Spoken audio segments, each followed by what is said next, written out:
can be quiet, Birdba. Nobody asked you.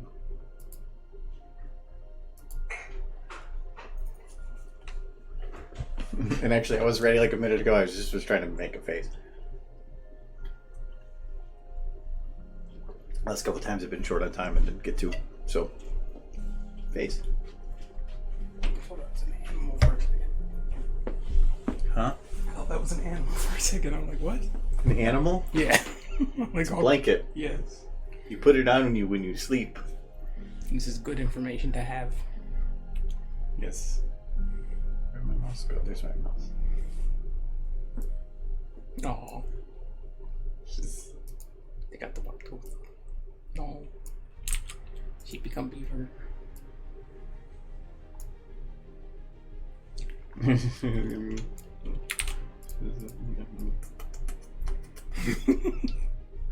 It's like Hannibal. No, now you made it not cute. I was trying to go the other way with this. What is with that face? It just feels like she's looking right at me. No.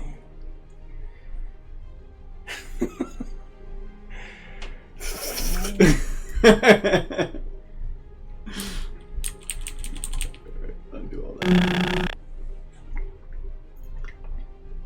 Got a couple new songs added to the playlist too. I went and looked up some like space type music and ran across like playlists for the 5 hours at work that were great. So. I wonder why you're into space music right now. Well, no, it's just like the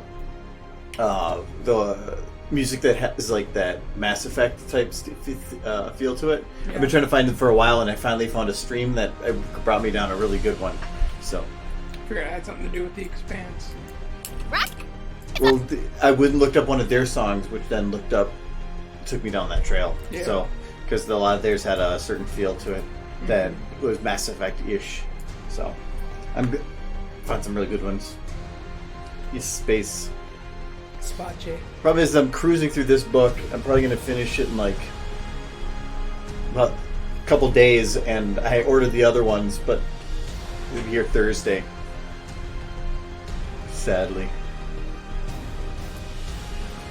Actually, our building now has it where if you get a package, you get a code to go to a door to type in the code, and it opens the door for you. A one-time use. Nice. So nobody's stealing shit anymore, which is great. Hey, you want to be a rocket scientist?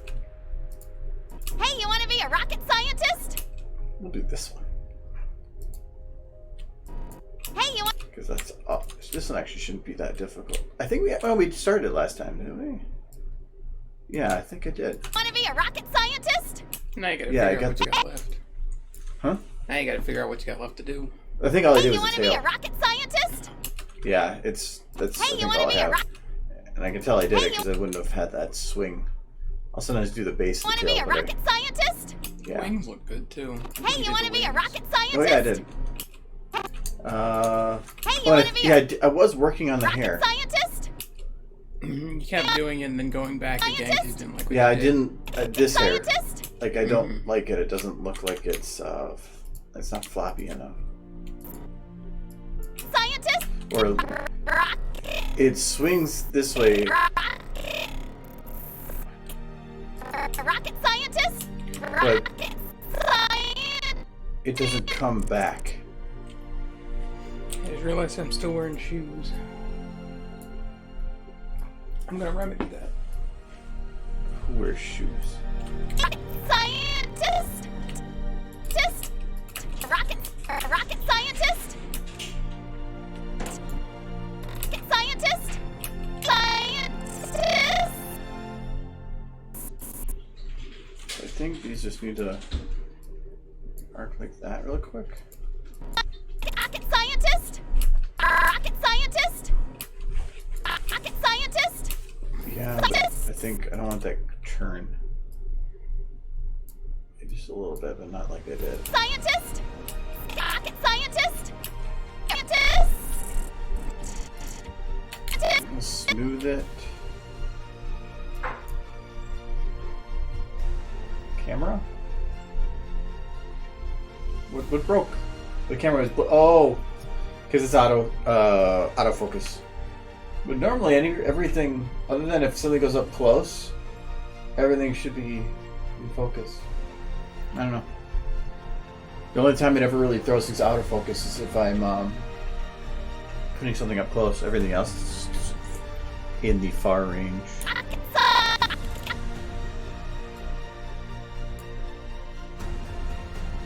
I might have been trying to fix something. I don't know.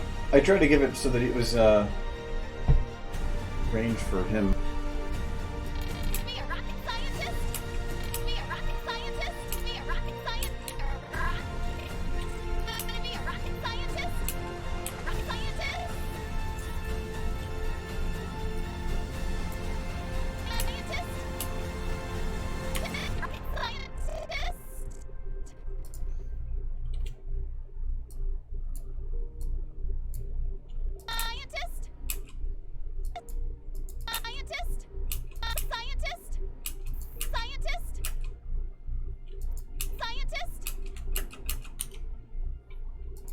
Okay, where are her eyes looking? I feel like they're off at one point. You want to be a rocket scientist? I think if I put them over here, her eyes are too far.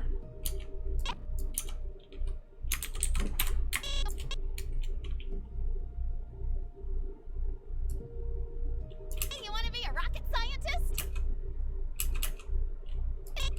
Hey, you want to be a rocket scientist? Hey, you want to be a rocket?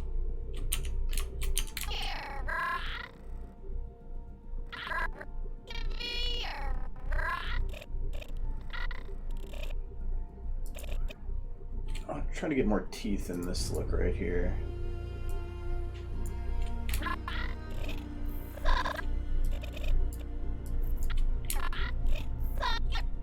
Be a rocket scientist?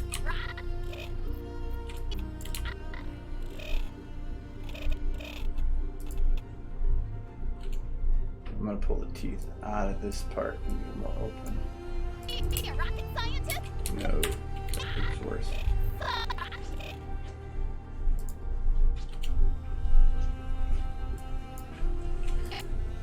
A rocket scientist? Hey, you want to be a rocket scientist? You want to be a rocket? Hey,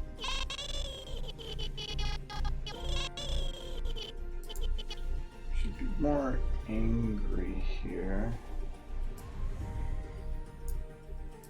Now add smirk to offset. Oh, that looks weird.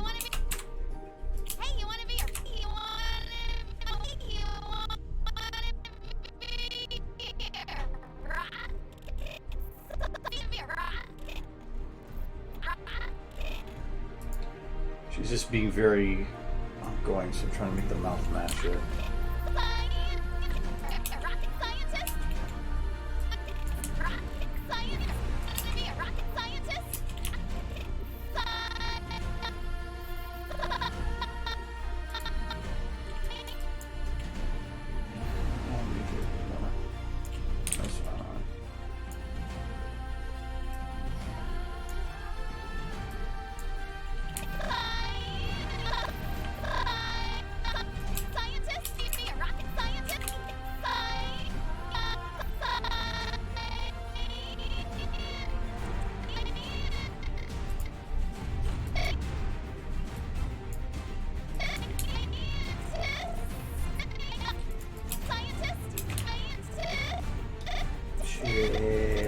More forward.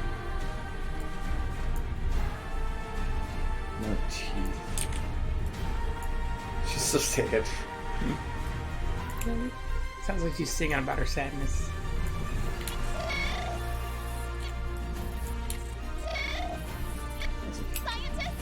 Oh yeah, that's much better looking.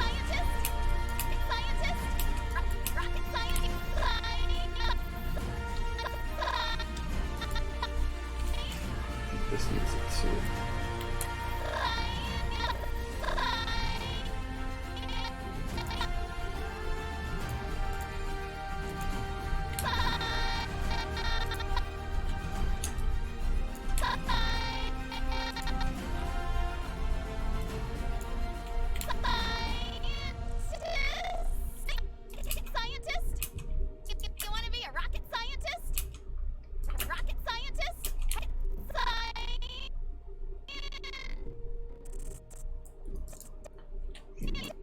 here. From that angle, it's hard to see, so I need to punctuate it. Scientist? Rocket scientist? Be a rocket scientist? Yeah, You wanna that's be a rocket much better. scientist? Hey, you wanna be a rocket scientist? Hey, you wanna be a rocket scientist?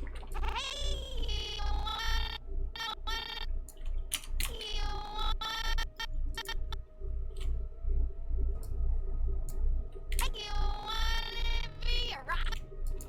Hey, you wanna be a hey, you wanna Okay, there's an N here and no tongue.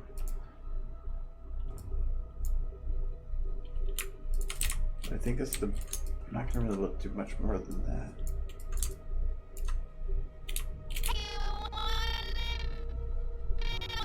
you wanna be a rocket I don't need to worry about any other part. You wanna Okay. be a rocket scientist? Hey, you wanna be a rocket scientist? Hey, you wanna be a rocket scientist? Okay. Well, that's enough of me picking on that. So, Hey, you wanna be a rocket scientist? all right. So I gotta do this hair. Hey, you wanna be a rocket scientist? Let's see if I can do that cheat I tried to do before and failed me.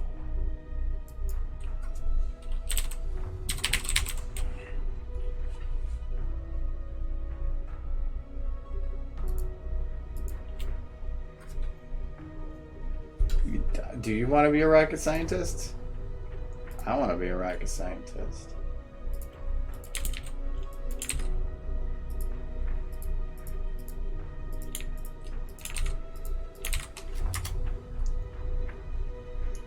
Okay. Hey, you wanna be a rocket scientist?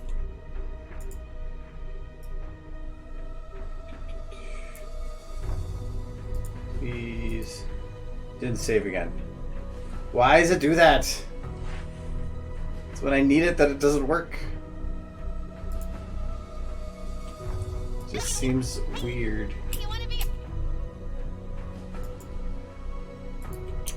Hey, you wanna be a rocket scientist? It's gonna be hard in July, Bird of Hey, Luck. you wanna be a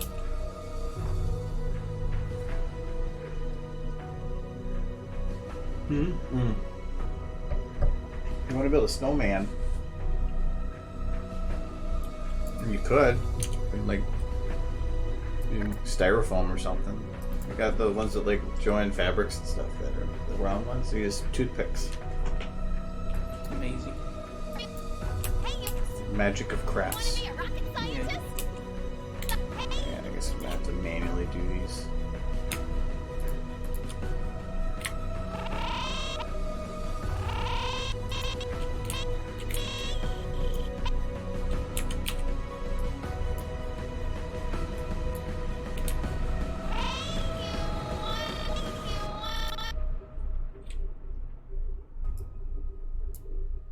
Hey, you wanna be a Hey, you wanna be Hey, you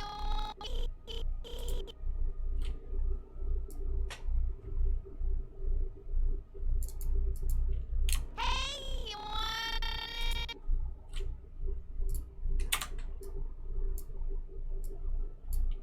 Hey, you wanna be a rock?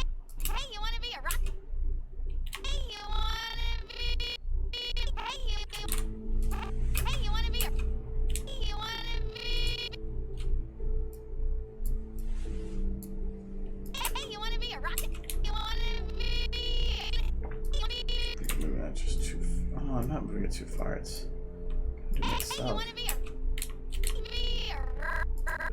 And this one has to pull it again this way.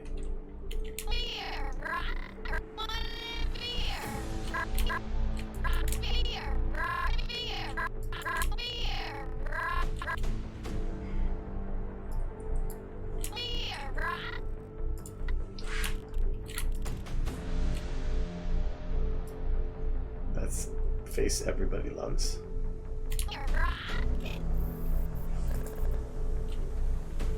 Want to be a rocket? Is that better? She wants to become a rocket. Maybe that's that in the end. Be a rocket scientist. She just left her science doppelganger there, and it was really just her in the rocket. Amazing.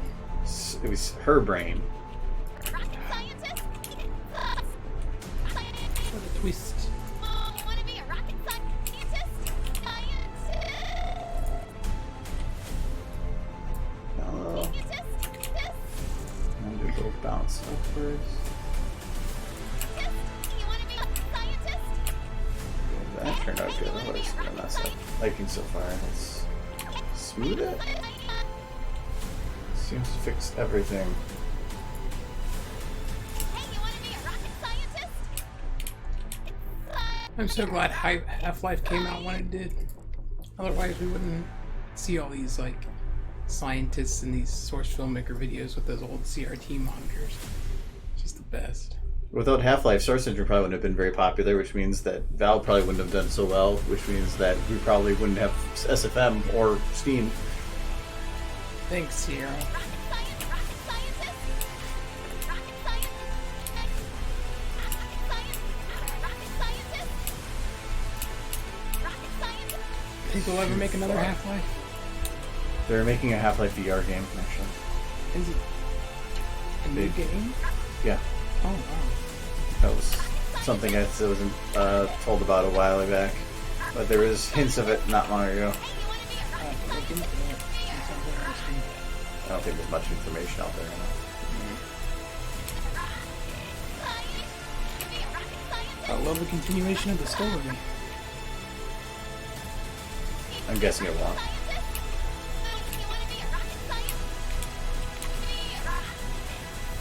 The same universe is my guess. I always hope. As long as Gaben's still around. I could care less on the game. It came out, what, 15 years ago now? It's like a book I never had to finish. I know, but at this point, I don't care enough about it. Yeah. So, I mean, there's lots of stuff I've had like that. You go long enough, and you just kind of lose the interest in it. You like Star Wars ending after episode 5. Yeah, but then you let 20 years pass, and do you think people actually care at that point? About No, Star because Wars? at that point you're going to get episode 1. And then people just throw things at it because it was awful. People think that they want it, and then they get it, but there's so much hype and expectation that they never achieve whatever they want. Think of Duke Nukem Forever. That was just a bad game. No, it was actually very similar and equal to the original, but it was just that in that day and age, nobody wanted a game like that. They had women exploding. That was what the original did! I don't remember women exploding in the first Yes! game. We were nicer to them. Yeah, everything that that game did other than the limiting you to 2 weapons was just about like replicating in a 3D format the old format, but that's what people didn't like, was that it was using a format that doesn't work with today's games. But it was actually pretty well representative of the original. The So, game made me sad. no, I remember we used to do the map makers on there. We'd have prostitutes explode all the time. Just like that whole part where you're running through Duke Nukem Forever, and there's all those women who have been impregnated by aliens, and you're like, I'll save you, and then they just start exploding, and you just gotta start shooting them so the aliens don't get Yeah, that's bored. a very That was awful. That's a Duke Nukem thing to It do. was awful. I hated that on so many levels. No, well, it's different when you're going from pixels to like 3D. Yeah. No, the game was of good representation. It just was that is not a type of game that works today. It was upsetting. Hey, you want to be a rocket scientist? But it didn't help that they had this like hype building on it over years and It years. took 12 years development. No, Wasn't it 12? no. That game lost ownership of its license 3 times during its Well, whole yeah. process to where it was scrapped every time. Yeah. It wasn't in development 12 years. It was in development like 2. All the other stuff was scrapped and scrapped and scrapped and redone Yeah. and scrapped. Well, they were promising it for like 12 years. Yeah. You want to be a rocket scientist?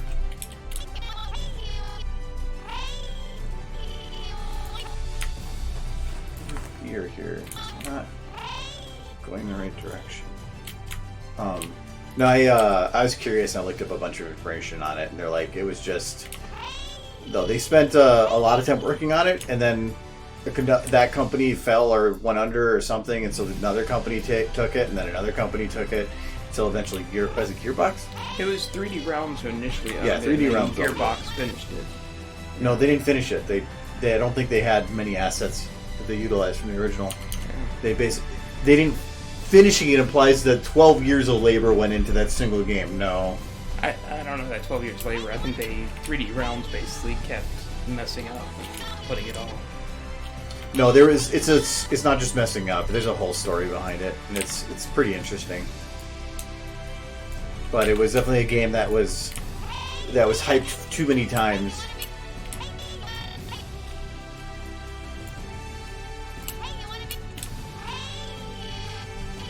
I'd be happy with Half-Life 3 if it just came out and everyone died. The end. Thank you for ending it. No.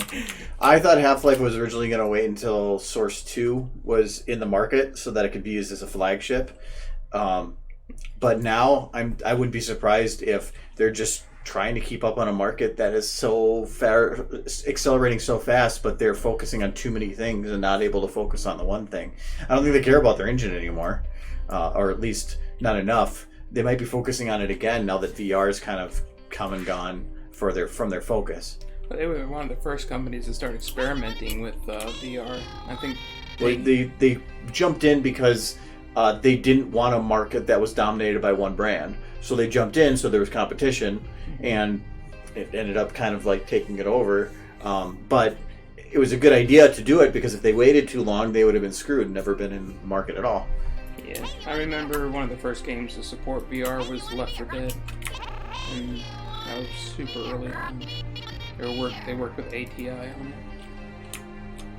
One of the few companies that works with ATI. That doesn't sound like a game that would work in VR. Left 4 Dead? Yeah. It's first person. Yeah, but VR is motion sickness, and that's a very fast-paced movement game. It doesn't work with VR. I felt the same way with Resident Evil that was out in VR. I couldn't play that game for more than 20 minutes without getting. Yeah, I can't play any that have motion outside of my own.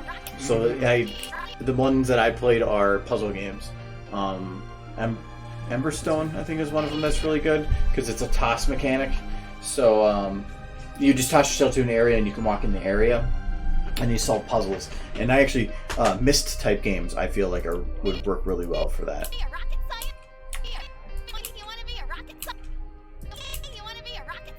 There was the one part in I think it's Emberstone is what they called. But you could you had like a flare gun and you had to load it up, and then you had to shoot it at something, and it was nice instead of normal game where you just kind of aim out there and shoot. Like you'd actually aim and try to get it to arc, and so I mean it was neat. I felt that game was actually pretty good, but I think they only have 2 chapters done. I haven't actually started the second. I'm waiting to move to where I can have more space to work with VR because I don't really have good space here to use it. The room I'm using has a lot of reflective surfaces, causes the lasers to go AWOL.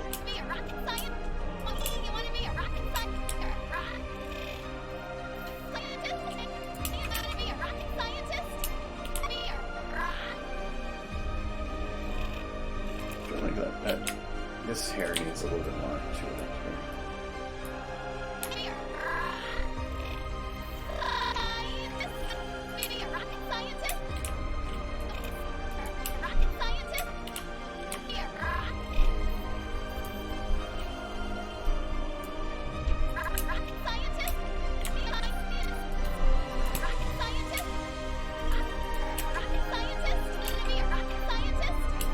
Let's keep that. Who cares?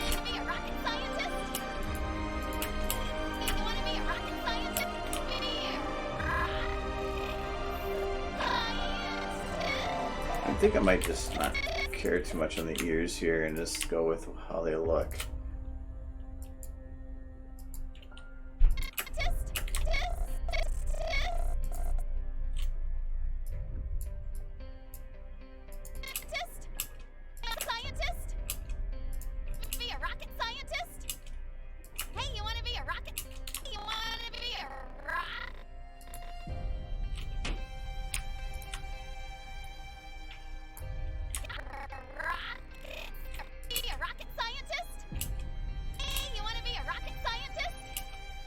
Okay, I'm gonna just smooth the ears a little bit, or at least like around here, because they kind of wobble a lot. I don't mind some wobble, but not where they all over the place. Hey, you want to be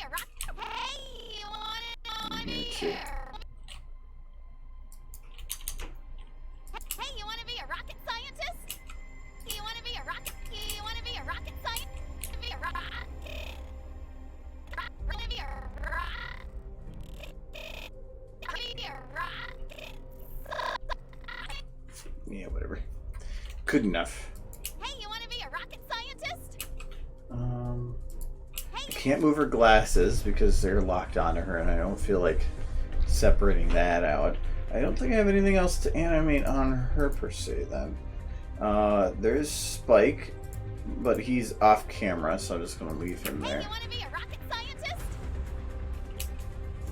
Hey, you want to be a rocket scientist? I kind of wish I could have, like, I thought about, like, putting Spike in the background and doing a head nod or shake of, like, no, but if I did it while she's talking, he would be a distraction. And if I did it, and if I gave time afterwards, and I think you'd have to have the lip syncing be good enough to have it be that you portray the word no without words. And I don't. Hey, you want to be a rocket scientist?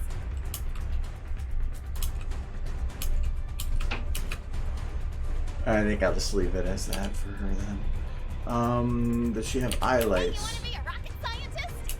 Yeah, but I think it's already done. Yeah. Scientist?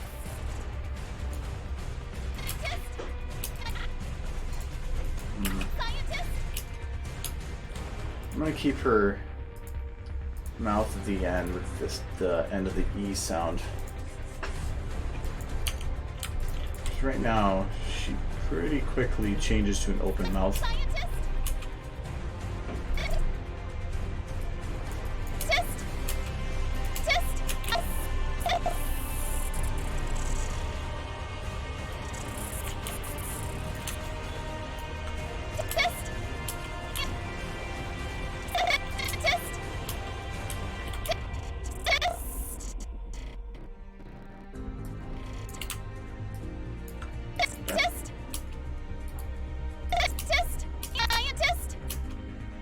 Yeah, that'll work. Alright. So what for Twilight here is going beyond these borders? I don't think much.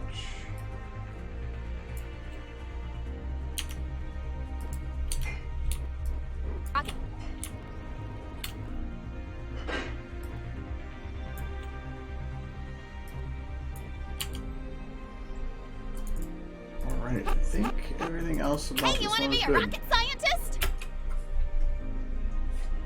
That was some good news. You're pregnant?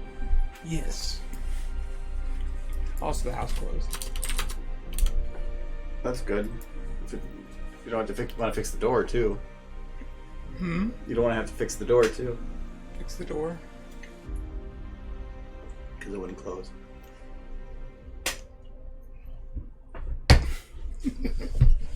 You're bad. You're welcome. Okay. Rocket science! Woo! Oh, Hey, you want to be? that was so cute. Like 20 O's are just super Hey, cute, yeah. I think. Woo!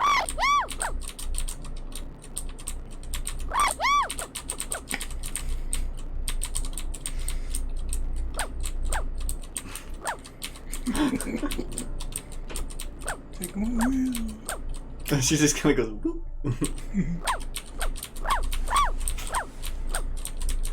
She is a cute horse.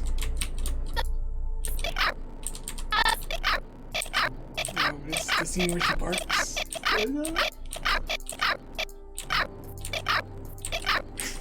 That's the part you love. Hey, It look! is adorable. It's the look. We just have to make a video where Twilight does like a dog. You play Fletch with Twilight. There was a thing I remember reading. It was the two sentence horror stories, and I can't remember what it was. I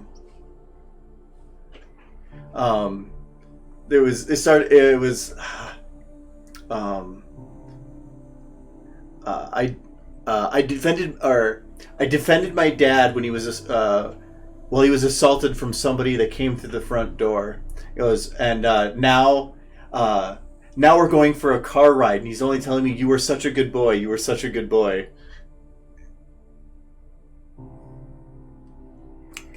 You get it? I mean, it sounds horrifying, but I'm not sure the context. It was a dog assaulted somebody at the door. Now he's going to be put down.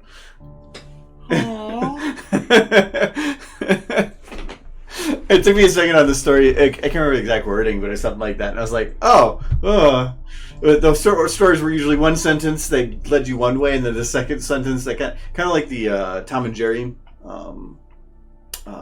comic, the one where the first sentence is one thing, and the second is to completely subvert your expectations from the first one. Mm-hmm. I'm sad now. Some of those are really good. Where were they? They were on Meme Base yesterday. Because they're just... A lot of them are savage in terms of, like, sadness. I don't think it's... Got lost in the internet. Yeah, the internet's a big place. It is. It takes like a whole afternoon to get through it. The whole afternoon? A whole afternoon. I thought maybe it was right towards the beginning, but apparently it's not. So.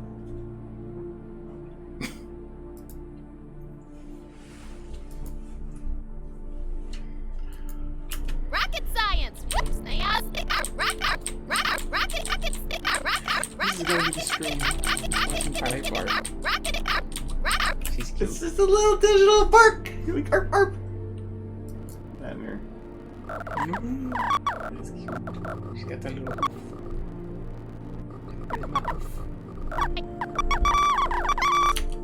Oh, I'm done with audio. Rocket science. Woo! Her hair's doing crazies. Rocket It's still, the jiggles are still on. Nah. And I love, like, his brow is so furrowed. He's just tired of her shit. You just see it poking. Whoa. It's so big. Look at that eyeball. No.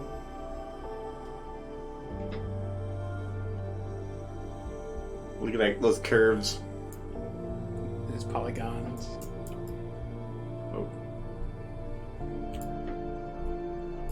I'm still not a fan of the scene, Rocket though. science. Why? You got the barks, you got the hooves.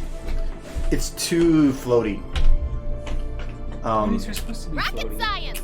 Well, no, because with the motion blur and everything, especially with cartoons, it's if I every shot. So like if I stop here, she's blurred, and if I go back here, she's visible for like 1 second before it blurs again. So there's not many scenes where she is stopped and in focus. Well, she's super energetic, so that's hard to. But again, she's still blurred. Yeah. So it's, that's the it's too floaty in that it's not spending enough time to keep her in focus, which I have put more time in, or because we were doing the Rathlow stuff, I've been trying to get away from that to do more step based, but Rocket science. Woo! She's so cute. I mean the focus is in there, so. But I can't change it too much because the next shot goes directly with it. I want that on. She's super cute, so gotta keep the hooves. Rocket science. Yeah, and a lot of it just bugged me because, like here, the looks of the lighting's really bright, but it's because I have the radius up so high. It's the only thing to make it look right. Hey. Yeah, I'll just say fuck it and go with it. Rocket. Rocket science. Rocket. She literally stops right here. Her butt just stops moving. You gotta keep an eye on that butt.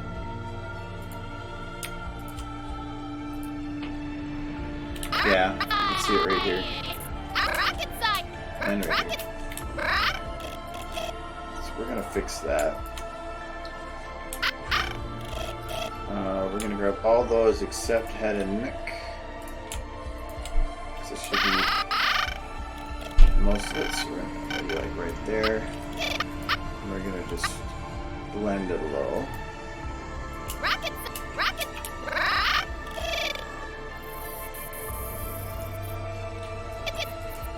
that should pull it down. Rocket science! Rocket science! Rocket! Rocket! Rocket! Rocket! Rocket science! Also, I feel like she should probably be like, oh, there we go. Rocket science! Rocket science! Rocket! No, because it's making it more floaty. Rocket science! Well, the stuff I want to add is just going to put in the things that I don't want, so let's leave it. Rocket science! Science! Science! Science! Science! Science! Rocket science! Rocket science! Yeah, because I would normally have that Rocket push a science. little bit more forward, but if, yeah, we'll just say half it. Rocket science!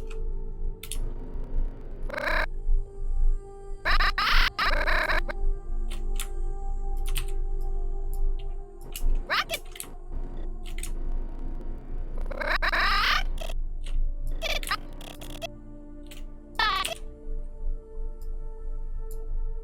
Rocket science!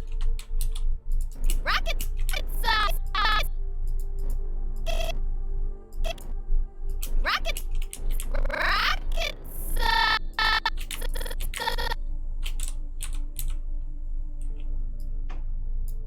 Rocket science!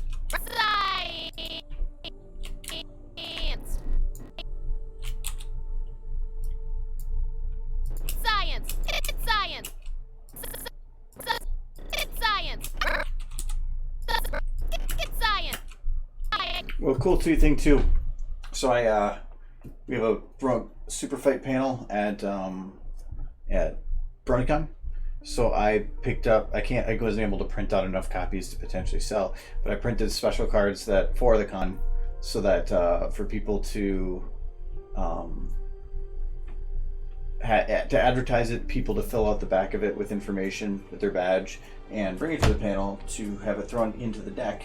And as information as that I will be giving away one of the decks while we're there too. So I ordered those last week and they came super quick. So plan to leave those. I have a whole bunch of them, 200 of them. But they turned out really well. The company that does it does a very good job with these things. So, well, especially for the price anyway. There's other places out there that I think have better quality, but they're super expensive, or they bad customer service reported. These people are really good. So, Rocket science! but yeah, I'm glad that those came. Rocket science! I wish I would have had some Science!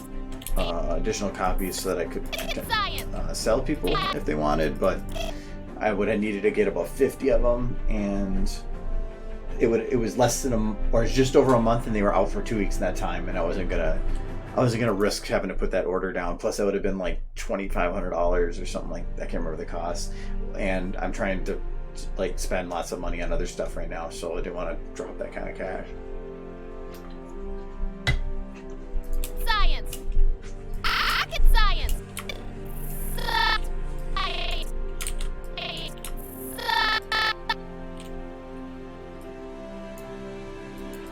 science! Rocket science! Rocket science! Rocket science! Rocket science! Rocket science! Rocket science! Rocket science! Rocket science!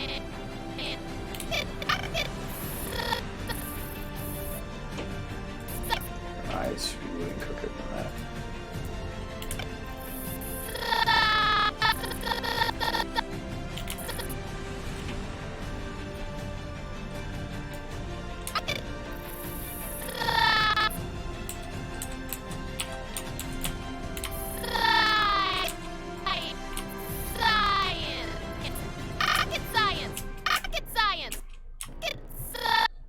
Okay, I want to move, but I don't want to gain any whites to the eye, which I do right here.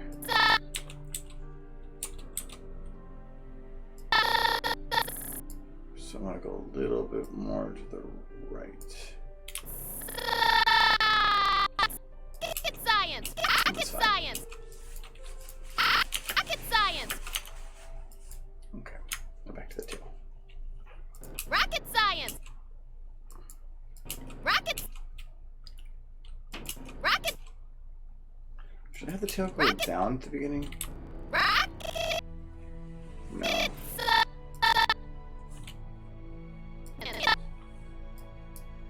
Rocket science!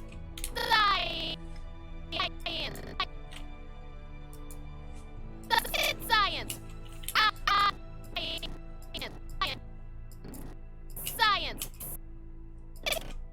Science! Science! Rocket science! Rocket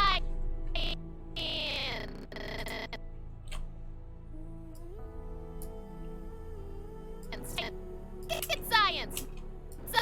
Rocket science! Woo! Rocket science! Rocket science! Just do a short little one. Rocket science! Rocket science! Rocket science! I think this just might need a bounce at the top. That's what I'm looking Rocket for. science! Yep. Rocket science! Rocket science! Woo! Science! Woo! Okay, what does the tail look like at the beginning of this one? About where it is now. Woo! Woo!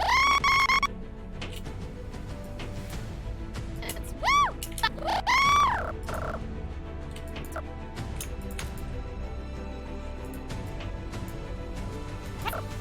Woo! Woo! That's sad. Woo! My email mailed the fact that you started your Twitch stream to my junk folder. Where it belongs! I'm gonna move it. I'm like, that shouldn't be there. That's upsetting. It's more brony shit. Google has Rocket decided science. that that's joking. You don't need to pay attention. Science!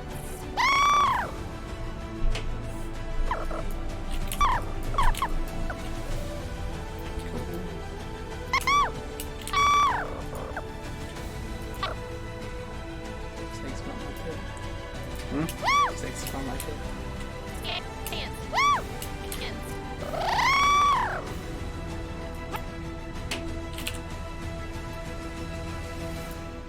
Woo!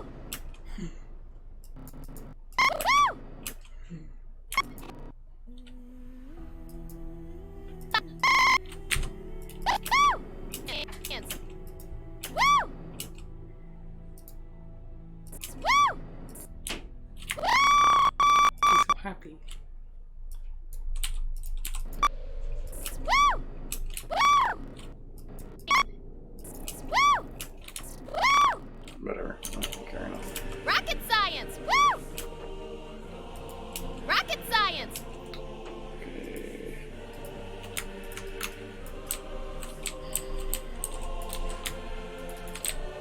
Tail 2. Rocket!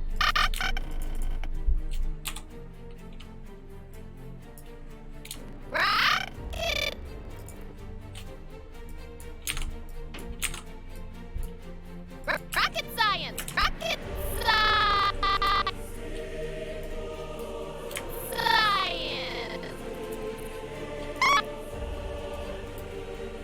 Rocket science!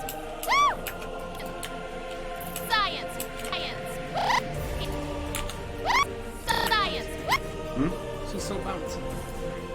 Rocket science! Two bounces. Science! Woo! Sorry about the Science! You're seeing it unrendered. Yeah. What bothers me is it's the rendered version. It's so cute though. She's super bouncy. It's just gonna be too blurred. That's the only concern I have with it. Next one, hug the horse. Just 2 to 10, 3, please. It's a great pain. Horse.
we got here? Oh yeah, everything. For one, her. Wait. No, we're stuck again. Rocket science! Woo! Okay, because her arm was broken, right? But I think it's just off camera. Yeah. That's what I think. Pits. So you leave it alone. Pits. Her torn pit. She's free. Oh, we probably should actually check this frame by frame. I mean, everybody's gonna want shirts with holes cut in the pits. It keeps you so Okay. much cooler. So there is one frame that it shows, but the blur actually covers it. So Yeah, I won't worry about it too much. Science! no, there's nothing I have to worry about. Rocket science! Woo! Rocket science! Woo! Rocket science! Okay. And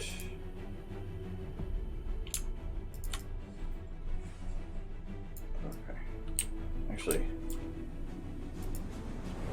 why are all these boxes still here?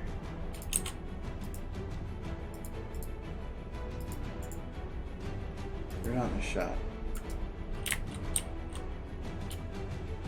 Now that I know exactly what's going to be in the shot, I don't need this thingy here.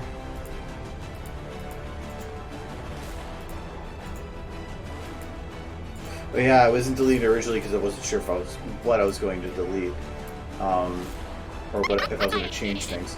The cables aren't really in this shot, but no, they're not. So I'll get rid of them too. Get rid of those.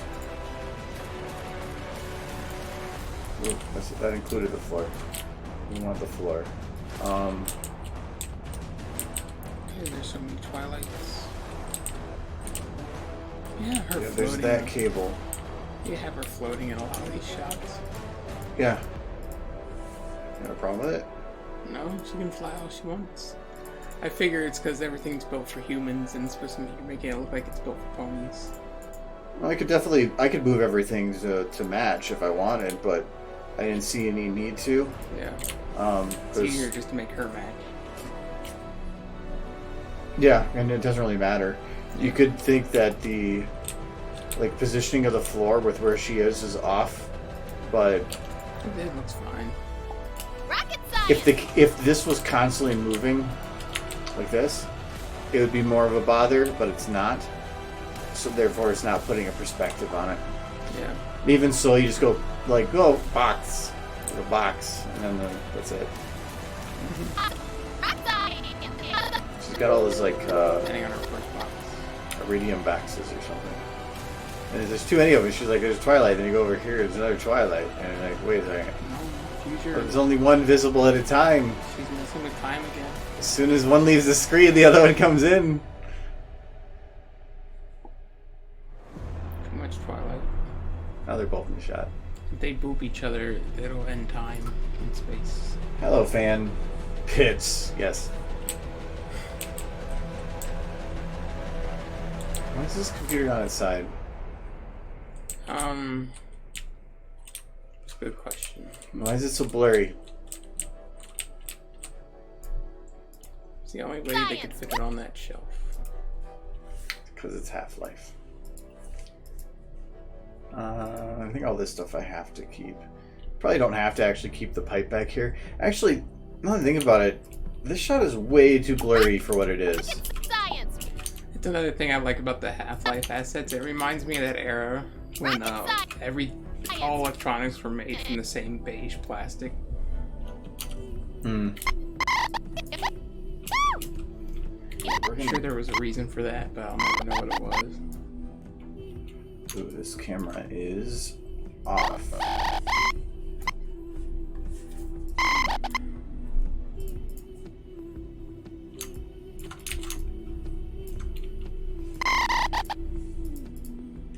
I need to get it to that point.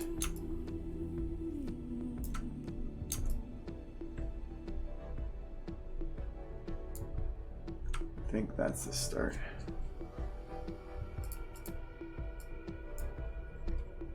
having the camera mid motion like that means that it's going to have like a half blur start frame. Dance, woo! Dance, woo!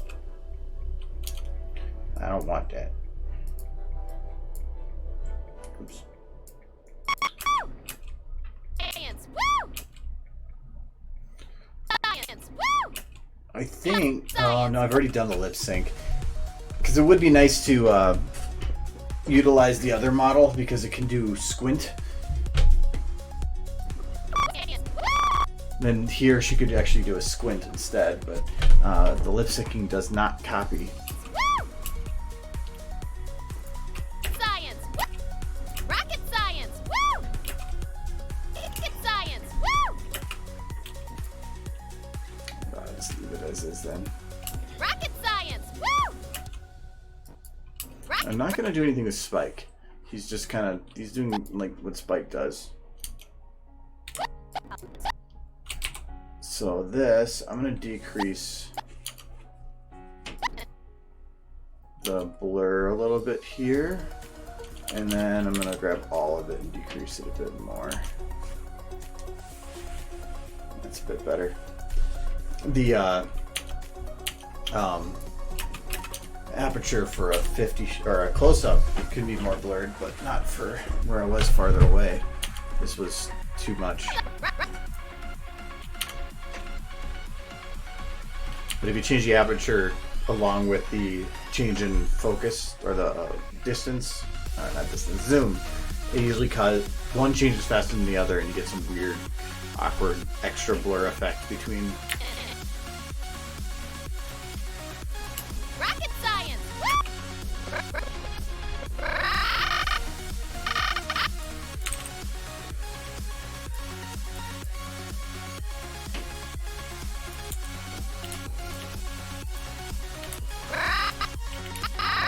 Something must.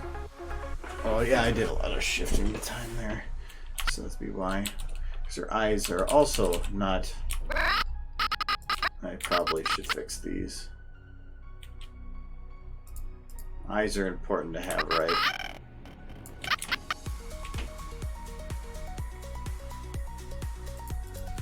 Otherwise they get half frame. Opens, you don't want that. There we go.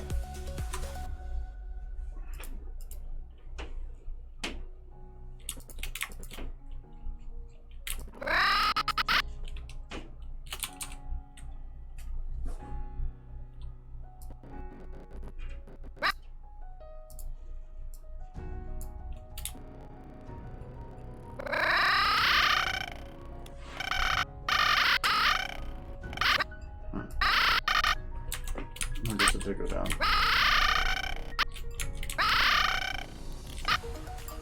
Rocket science.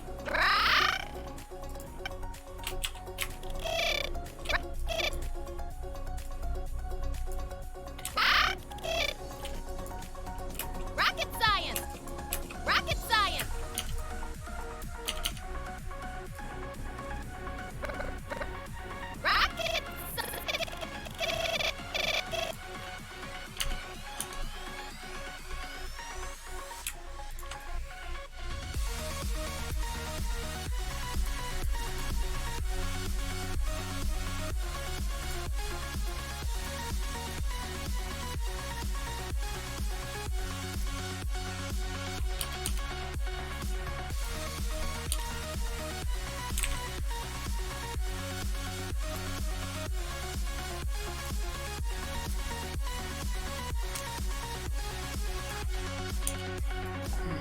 Rocket Okay, do that.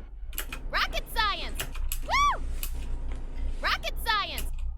I think that might work just to, oh. Not really, I still see a little bit of the rim there. I was hoping to make a nice easy one.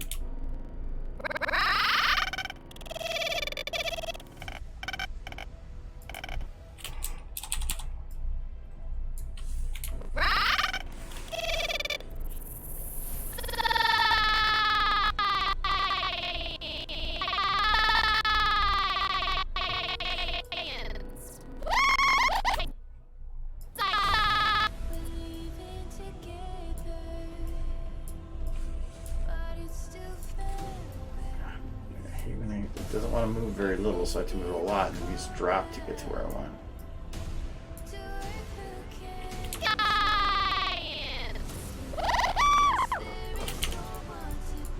Let's see if that's better. Rocket science! Woo! So my concern is getting where you get that little halo around the eye, like right here. See around the edges there.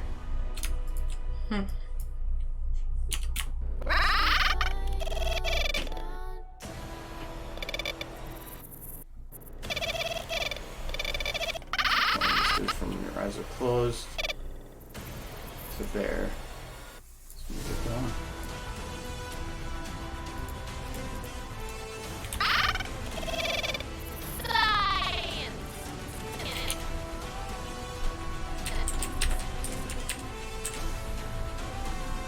Alright, I think we're good at it now.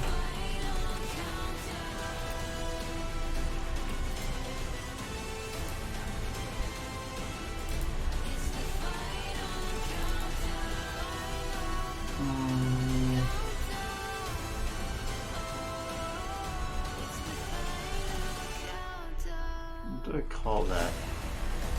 Oh, it's work in progress. I want to see what it looked like rendered.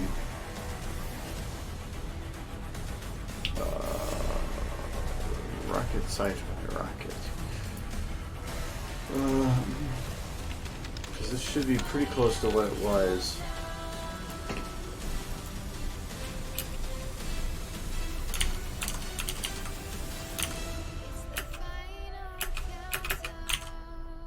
I feel like she was too dark from behind, but I'm pretty sure I did up that.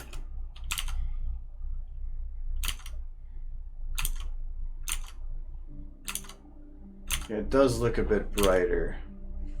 Rocket science! Oh wait, maybe not.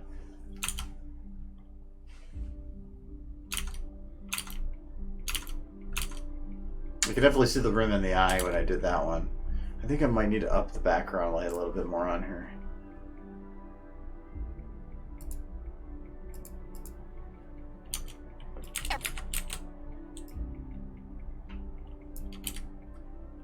Not too much, but I think that does it. Spike is okay, I don't care if he's dark.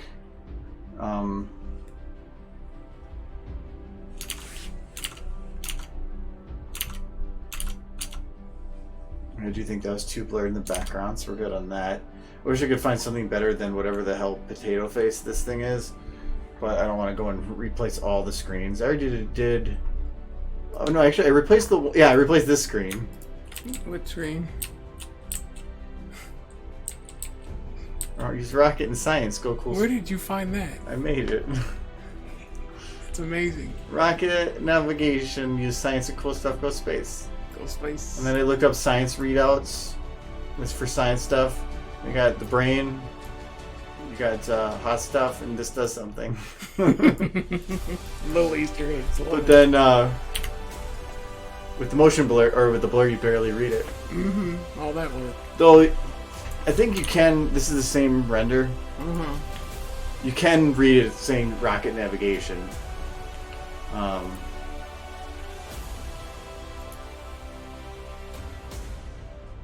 Why not double? Anyway, so you can kind of read that, but besides that, you really can't read it. But the point, I have to keep it blurred because well, actually, if you stop it just right.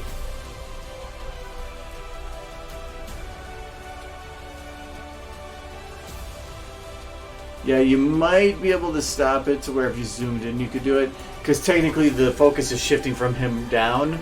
So there might be a frame that you can catch it where it's like right in focus, but I don't think so. Yeah. It's so cool. But yeah, the whole point of this shot is to... Because this one was establishing who the character is, and this was establishing that character, and then this was the shot that's establishing the connection between the two. So that you know where they are associated to each other. Because originally... this shot didn't exist, but even if it did, if it just popped up without having that other connecting shot, you would be like, "What about? Is that him, or is that a potato?" He's a potato. He is a potato. Potato horse. Rocket science! Anyway. So, what you got left? Wing, hair. Thankfully, I only have to do one wing. That's your chest. I don't want to do your chest. Oh, it's because the wings are hidden.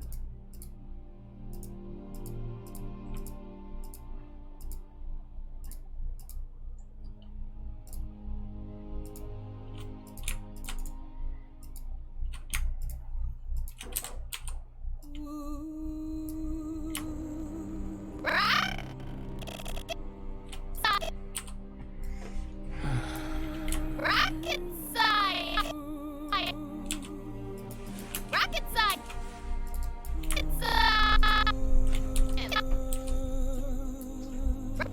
Rocket science!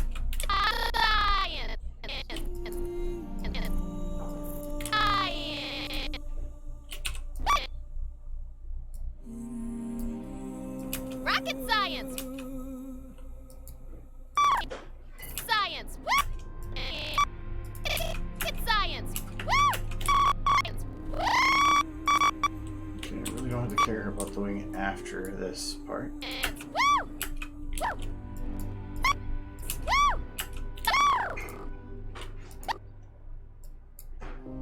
Woo! Science! Woo! Rocket science! Rocket! Rocket!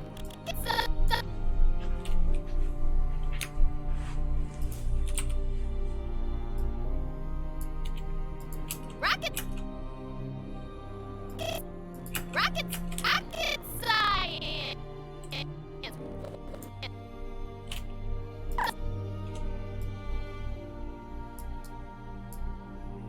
Science! Rocket science! Woo! Rocket science! Science! Rocket science! Rocket science! Rocket science! Rocket science! Rocket science! Rocket science! Rocket science! Rocket science! Rocket science!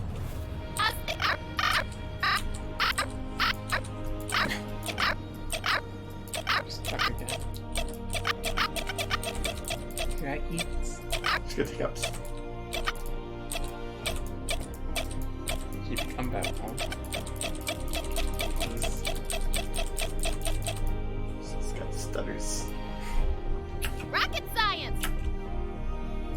Rocket science! Okay, so I think that wing is good. Rocket science!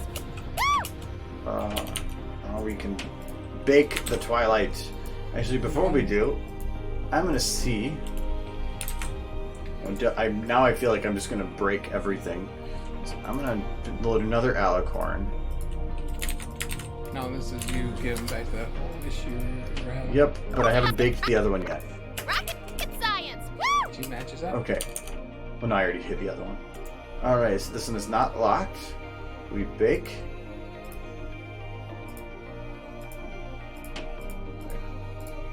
Okay, all bones have motion. So then we go to this one. And we go utility bake. Nope. She so broke. Fuck that thing. Go away. Oh, the glasses are a separate bone. I didn't mean to grab that exact one. Well, I meant to grab that one. She have a cookie. But it does mean that I can have her glasses bounce, so she can be like lift her head up and have the bounce a little bit. For drastic motions, it helps, but for anything else, it just is distracting. If you just do a small tilt, you don't want it to flop all over the place. Like do it like. Rocket science! That is cute. Rocket science!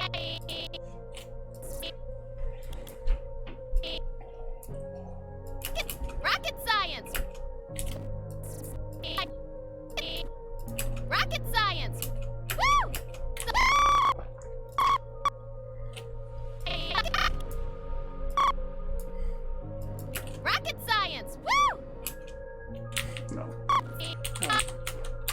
Maybe just on the Woo.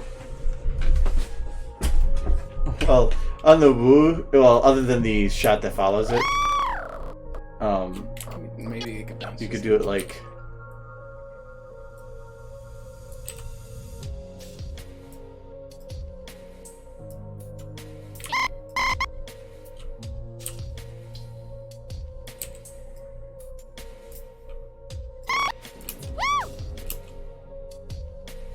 They're all sideways.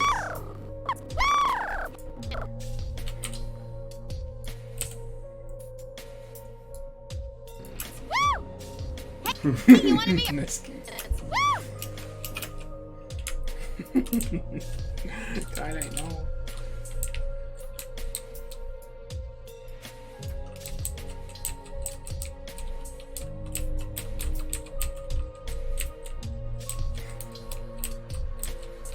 Fish eye.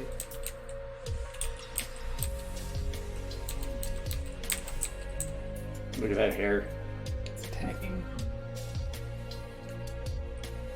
You went from adjusting your eyeglasses to some trippy stuff. Just on a whim.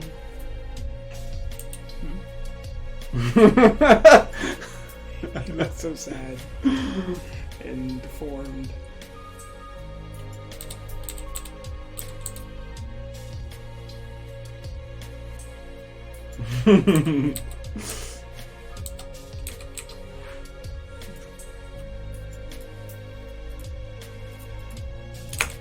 Spike. Bum bum bum bum bum bum bum bum. This is some bad dream.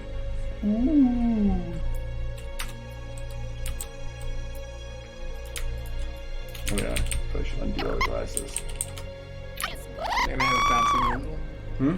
Not gonna have it bounce even a little bit. rocket science? Woo! No. If I do, it'd probably be so unnoticeable. The only time I would potentially do it is here. This will be frickin' sick! Actually, that's like throwing it off to the side.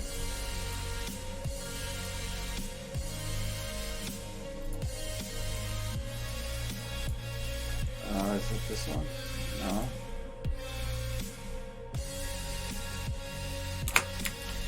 Bulb. This will be frickin' sick! There we go. My frickin' this will be frickin'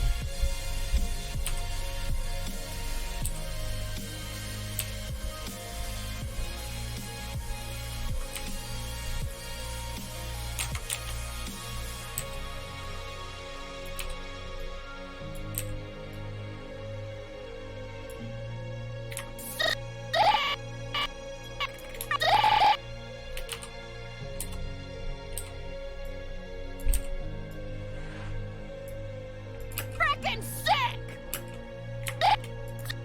Frickin' sick! Frickin' sick! Will be It's cute. Our glasses all crooked.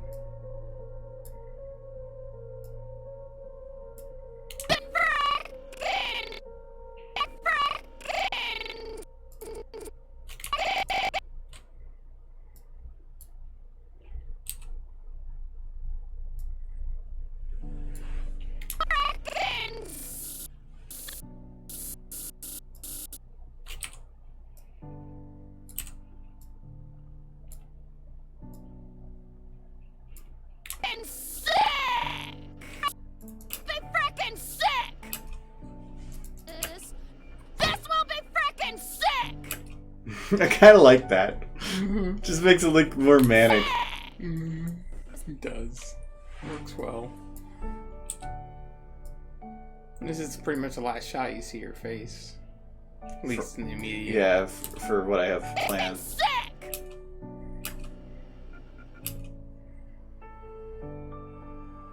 Yeah, oof. She got serious face on. Now this usually has a big bounce, so this could be the bit that shows that the glasses can move. Well, I think people assume glasses aren't affixed to people's faces. No, but before that it was never moving. Yeah.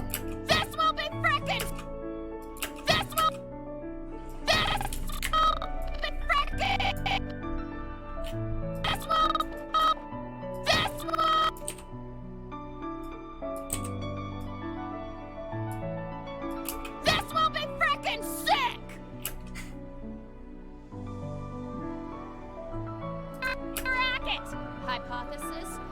This will be frickin' sick! Frickin'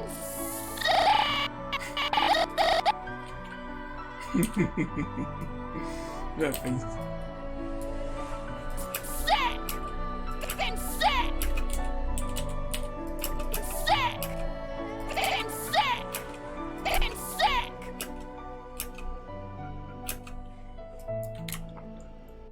Press that button.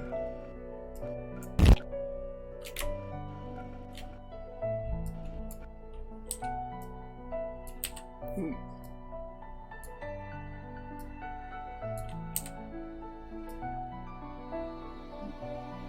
Glasses became a nose piercing.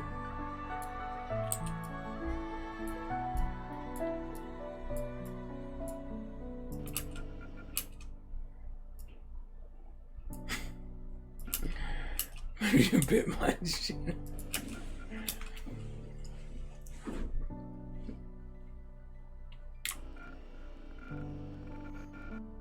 So I really can't have him bounce too much here because it's such a slow motion. Yeah.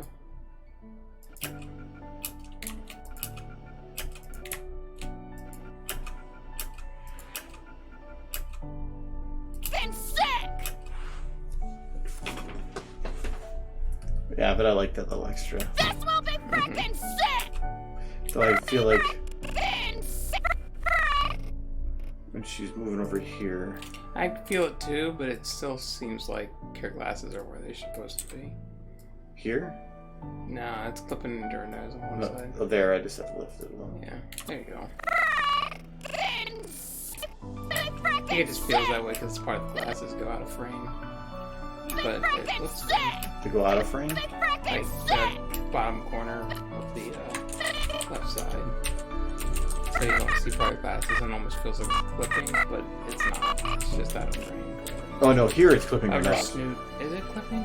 Yeah. No, it's definitely clipping. Oh yeah, it is. But when it comes around the corner like that, I'm not too worried about it from that angle. Especially since we're seeing without motion blur.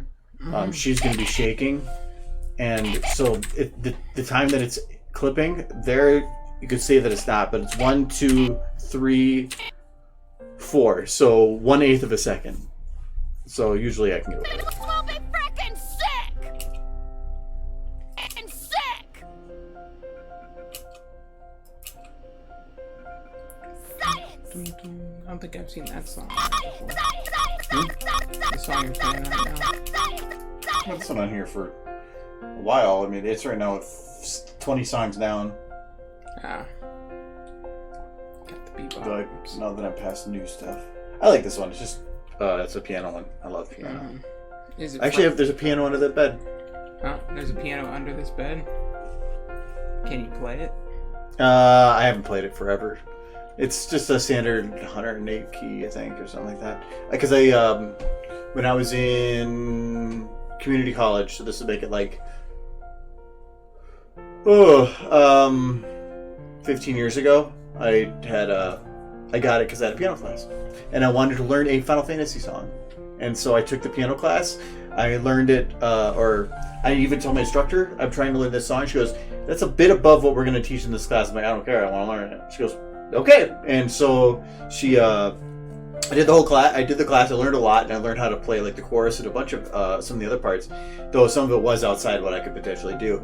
And for the final, I didn't know how to do the whole thing, so I learned a different song and I played that for the final. And she goes, "Well, that's not what I wanted to hear." I'm like, "Well, I don't know how to do the other one." And she goes, "I want to hear what you know of it." So she goes, "I don't care about that other thing." She goes, "Great, that gives you an A. You're good, but I want to hear the other part." The thing you wanted. Yeah, the one I wanted to play, and she was like, "That's better than most people would have getting out of this class." She goes, "You coming in here with something you really wanted to learn how to play, and you walked out of here doing it." She goes, "Even if you didn't play your other part, you got an A." So nice. She was super cool. She actually took the notes though, and because it was a weird class where it was all the pianos, but we were all hooked into her, so she could jump in to listen to what we're playing at any time and talk to us, but anybody else couldn't hear. And she jumped in on mine, and she took my notes, and she goes, "Let me give it a shot." So she goes to play it. I'm trying to let it for like months, and she just pulls her in front of her. Played it away. There's some parts that she goes, "I never played it before," so she goes, "Sometimes you just need to play it a couple times to get down anticipation." Mm-hmm. But yeah, she played the whole thing right there. It was super cool. Yeah, man. So probably was like, "That's amazing." Well, it wasn't an overly complex song. It was just that there was a lot of eighth notes and little nuances, and so it was about just getting down the memory for stuff. I could do the chorus and then another part, the chorus, but then there was a more complex part that I wasn't going to get. She sounds like an accomplished pianist. Oh yeah, she was very good. Yeah. But she was also just an accomplished teacher. Mm-hmm. Like in the final, like that's not what I wanted to hear. Yeah. Stuff like that. She wanted to see you reach your goal. Yeah, she didn't care about anything else. She goes, "You came here to do one thing. Did you do that? That's all I care about." Mm-hmm. So yeah, that was really cool. The song I was trying to play was "Memories of Light and Waves," Final Fantasy X-2. Its main theme song. You must have liked that game. No. Me neither. I was going to say. No, but it had really good music. Memories, Lights, and Waves. I forgot what there's another one that came from it. The main one that was the actual singing one that they did a full song for. No, the cinematography and the music from that game were still excellent. Mm-hmm. It was just the game was story was off. The game was not very good. They turned all these wonderful characters into goth chicks and pop singers. The mechanics were them experimenting, and it actually kind of worked, but it just didn't work in that universe. They turned it was. Into, I wouldn't consider it a failure, but it was definitely below the expectations for a Final Fantasy. You had a revered summoner. I love Fire Shadow. And an expert mechanist who took pride in her people and her craft with well flashed out characters, and they turned them into pop singers. Yeah. No. Well, it's like, oh, I'm popular from saving the world, so now I'm just going to be a musician. But that was because they were using dress spheres, and it was supposed to be that she was like incorporated into the spirit of somebody else, but that was of a singer. So the story kind of made sense, but it felt like you could have just put it in a whole different universe. It felt like sacrilege to that. Yeah, it kind of. Plus, it was trying to bring back characters that I felt had a good ending with 10. So why? Because 10 did well, and they wanted to milk it. That's why. But no, the music that came out of there was actually my mom. I bought a bunch of the CDs. It's the piano collection, and I still have them on here. So it's all the same Final Fantasy music, just on piano, nothing but piano. And my mom actually wanted to burn those, and this back when CDs were bigger, so she wanted to burn those, and she actually paid for half of them because she's like, "That's all great music. I want it all." So, but I used to just play Final Fantasy X-2 in the background, the intro song, because it would play at the beginning of the game. My PC in there has a CD burner, but that'll probably be the last PC I ever had with a DVD CD burner. Burner, yeah. Yeah. I have a CD drive in there. I'll probably have a Blu-ray disc drive, and that'll be it. You need a drive to play DVDs at least, because well, not as much anymore. But that I bought the absolute cheapest one. I built everything out the computer to be gaming focused. Then the drive, I literally just went over to Micro Center and said, "What is the cheapest one I can get that I can plug into here?" Because as soon as I'm done with it, I'm unplugging it. Yeah. I probably haven't burned a CD in nearly 10 years. I used to do it all the time back when that was the standard format, but now it's all digital. Mm-hmm. Yeah, well now you can get Windows 10 and all that on flash drives. So you don't even need CDs or DVDs anymore. But I did need the CD drive in here for a while because until I reinstalled with Windows 10 and everything, I couldn't boot without a disk. So I don't think I'm going to be getting rid of a drive altogether, but burners, yeah, there's no need for them anymore. I'll have a blue disc DVD drive. But you can buy a freaking flash drive for like $8 that stores more than a DVD does. Yeah, but you still want to buy movies on DVD, Blu-ray, and watch them on a computer. But no. No, I rent them on the freaking computer. You buy a DVD or a Blu-ray no matter what in the future. Like, if I own a VHS, Yeah. what am I going to play that on? I mean, don't buy VHS tapes. Give it 15 years and Blu-ray and DVD are going to be the same. I am not 100% sure. I think people like to have physical copies of stuff. There are some things that I do, but it's not DVDs and stuff. To me, if I spend $20 on a DVD or a Blu-ray, I own that now. Or I can rent it 5 times for that cost. I mean, the last DVD I bought was probably My Little Pony movie. Yeah, that one is one I did buy because it was if you want something, you need to spend money on it. Yeah. So I did buy that one. But anything else, it's like I'm not going to watch this unless it's a super good movie that I plan to watch a dozen times. I can rent it multiple times and still save money. I mean, you are talking to somebody who still likes to buy all of his albums on vinyl, so... Well, the only reason VHS to DVD was a big jump. You were getting a lot more quality out of a DVD compared to VHS.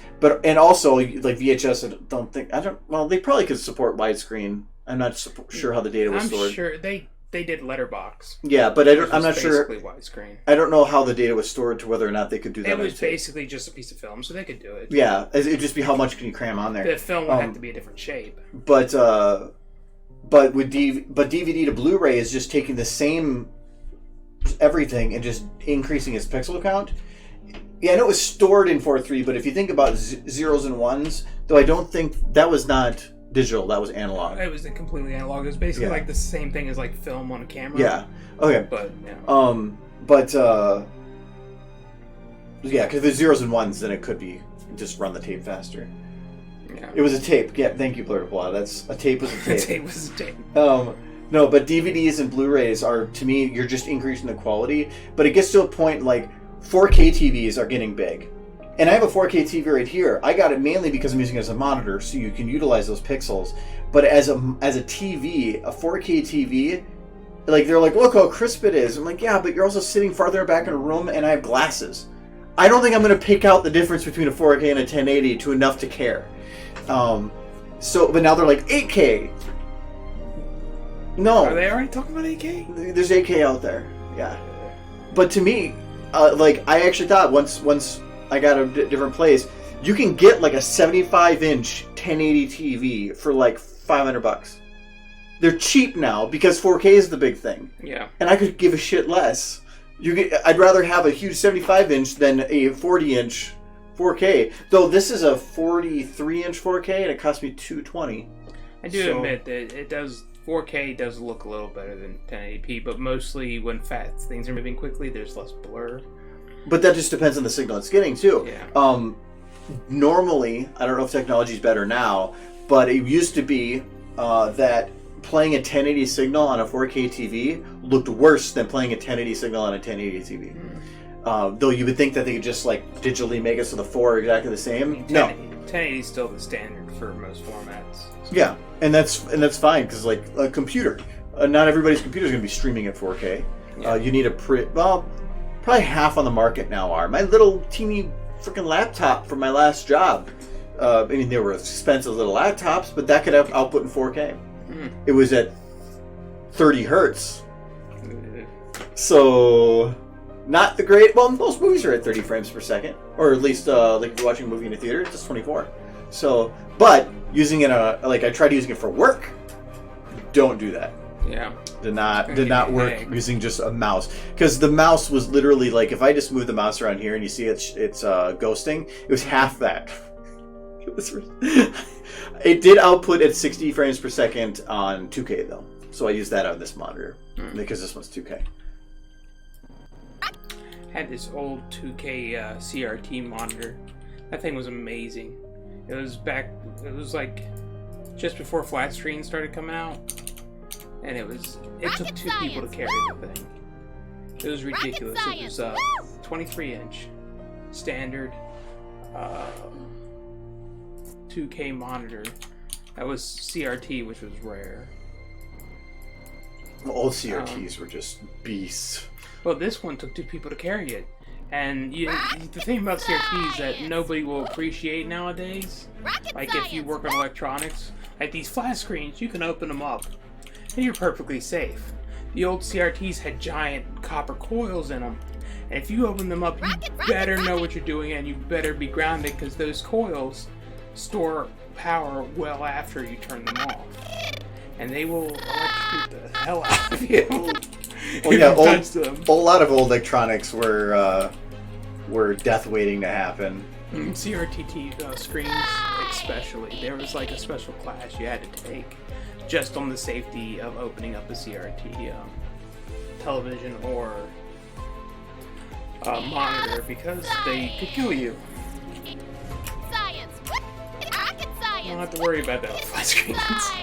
They're perfectly safe. Remember the old plasmas used to burn in problem? My friend was super happy he had one, and it burnt up like a year later. Science. Yeah, those now plasma, you can still get plasma, but I guess they're a lot better. They don't do that anymore. But even my phone, I have burn-in on my phone. Yeah. You can cure it on the LED screens though. Yeah, I can't see here, but no.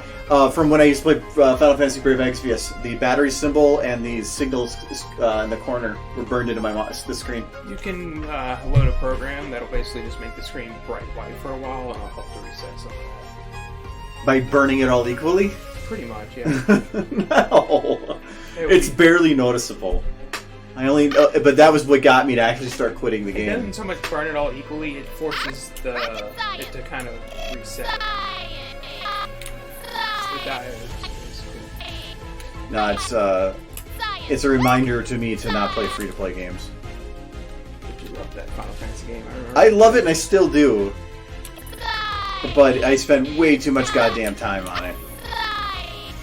It was a really good game, but I will admit, I only had to stop doing it because of my own problems with it, not the game's problem. I mean, isn't Pokemon Go free to play? Pokemon Go is free to play, but I can't just sit here and play it. If you do, you catch 2 things, and then there's literally nothing to do. Okay. So, no. But that game, I could sit for 12 to 14 hours straight and play it. Because I played it long enough that I just had the shit built up that I could non-stop. I never had energy ran out. I don't have that attention span. Because that game was based on the energy bit where, like, you could do everything, but then every 5 minutes you get an energy. But when you start the game, you only after about 4 hours you get all your energy back. But every time you level, it increases your cap. My cap was to a point where I could go 24 hours, I think, without touching it, and it would still keep building. But then I would have this huge pile of it, and then they kept giving me items that could refill it, so I had 40 times my daily amount sitting in a pile. Mm-hmm. So it's like, literally, I was just like, I'm spending too much time playing this and still not able to keep up with everything. So I was like, no, I gotta quit. But it was very fun. Yeah, I remember you playing the heck out of it. Oh, and I still wish I could go back and play it, but I just refuse to do it. Science. I mean, as long as you can do whatever you want, just don't be doing it at work. But no, it's just, you're chasing these tiny little endorphin bits where it's like, if I do this for 15 hours, I'll gain 0.05% of something. And it was like, because I just had everything. I just didn't see, there was still things coming out, there still was lots to do, but it felt like I was having to put more and more and more time into it to do those things. I just remember you getting excited every time they released a new character from the Final Fantasy franchise. But they released a new character every week. Oh. Every week or 2. Every week was an event. So every Friday morning, I'd get up and there would be a whole new event. And they would run 2 weeks, so they would overlap events. So you'd always have one event going for a week still and another new one popping up. And that was literally for the 18 months I played it. So you did. That was every 2 weeks. It was an event. Or every week had an event starting for the last 2 weeks. So, and there was always these new characters popping up, and some of them were brand new. They even had Just Cause. They had that character in there because it's Square Enix. Lara Croft. Almost every character from Final Fantasy 15 was in there. Yeah. And Noctis was one of the best characters in there. Even Warrior of Light from Final Fantasy 1, Nier, had all its characters in there. I'm trying to think of what other weird off-the-wall ones were in there. Every Final Fantasy was in there. Sure, considering stuff. Dragon Quest was probably in there since they had Yeah, that. they actually had a lot of events for Dragon Quest where a lot of the characters would pop up, or you'd have to go through and fight, whatever. I'm trying to think, anything Square Enix, they had characters with. And then, like, they would unlock bigger versions of them, and it was a really good game, but I really miss playing it. I think the only game I had a video game addiction to probably World of Warcraft for about 3 years. When I finally stepped away from it, I kind of realized how bad I was. How it pretty much consumed my entire life, and it was after that I kind of swore off MMOs completely. Well, no, Perfect World I got a little bit like that with, but other than that, I never really got hooked on an MMO for too long. Well,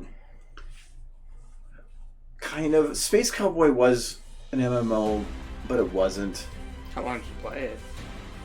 Like World of Warcraft, I basically got up, checked the auction house, did all that stuff before I went to work, and then I came home, and I basically scheduled my entire. It wasn't even scheduled. It was basically how long can I stay awake playing World of Warcraft before I have to go to sleep so I can be functional tomorrow. Which came down to like 5 hours of sleep a night. No, I played that one. Well, I built a whole website based on that game. That's actually the web development skills that I learned started from Gears of War, but they went in because I did a clan website, but I learned a little bit from there. But then I got I built a whole calculator website from the game to how to calculate it artificially simulated weapon. You could create any of the weapons and it would do all the math to figure out what all the stats would be. But then it also created it looked just like the normal crafting menu, and it lets you craft without spending real money on the game. So you could get your fix without doing it in the game. Yeah. And I built the whole system look exactly like it with all screenshots of everything picked out, and built this whole thing. Did all this calculation stuff, and I owned that website for like 2 years, and I even worked on it after quitting the game. And then the skills I learned from that are actually the reason I have my job now. Wow. So I would not have the job I have right now because I started as a quality analyst, but then I am now essentially a SharePoint developer, which is HTML and that kind of stuff. So the skills I learned from a hobby. The only time I learned skills from a hobby was for Fallout 4, and that just led to me getting into a fight with somebody from Eastern Europe. So your thing turned out way better. No, I swear I do still have. Oh, I think it's on my Dropbox actually.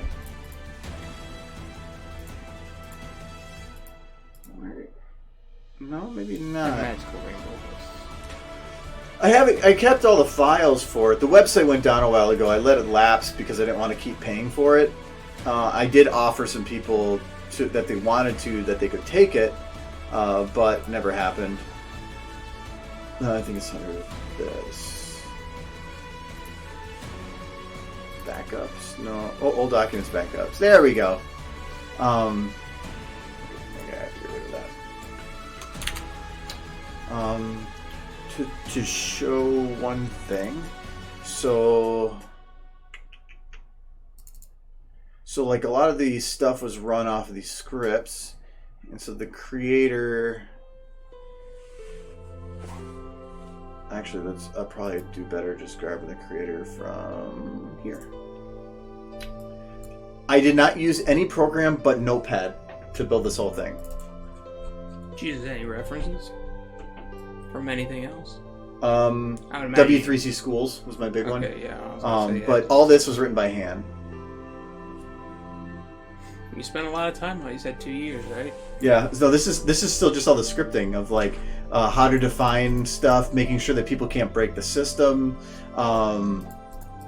add graveyard. I can't remember what any of this is anymore. I had all my own little I had a log that kept track of when errors popped up so that I could see when people broke it, and it actually did help me figure out some of the problems. I did something similar to this for a game called Worm. Probably nobody remembers that game. It was kind of a blip, huh? Oh yeah, I had to hear writing up my parameters, what variables were in there, and how they were used, so that I was able to figure out. Because I needed to remember what the hell this was doing in the future. I swear I had a picture of it. What I was doing in Worm was I was writing bots. Managed to get somebody kicked from the game completely because he's like, "Hey, how you guys doing?" I was like, "Oh, we're making bots for the game, haha." It's like, "You want to test one?" Sure. And then he got banned from the game because they got him using it. When he dug halfway across the map, and with like over the period of 3 days, he kind of got a raised eyebrow. I think most of my screenshots from it are... Oh, actually, this is some of the stuff I was working on. So it's about making accounts where people could have their account, what server they were on, and all their information on the stuff that they had. And so I had a system set up to where people that were on the website, when you hovered over it, would pop up with an overlay just like in the game that would show you the information for the item. And I then also created a script that somebody could put on their website that would pull from my database and create that same overlay on their website. Nice. And I was trying to get the official forums to do it, and there was a poll that won that said, yes, you should do this, but they said there were security concerns because technically it would allow me to have access to their system through a backdoor. So they didn't want me to do it. Yeah, this is more testing. I just wasn't... You've been using that name for a long time. Yeah. 2010 was this, then I made this, but all the items then, they had a sidebar that you could collapse and close, so when you're on the website, if you made an item in one screen, you could drag it off to the sidebar, move to a different website within the same thing, and it would keep track of that item throughout the website, so you could move it within a calculator, to one calculator to the next.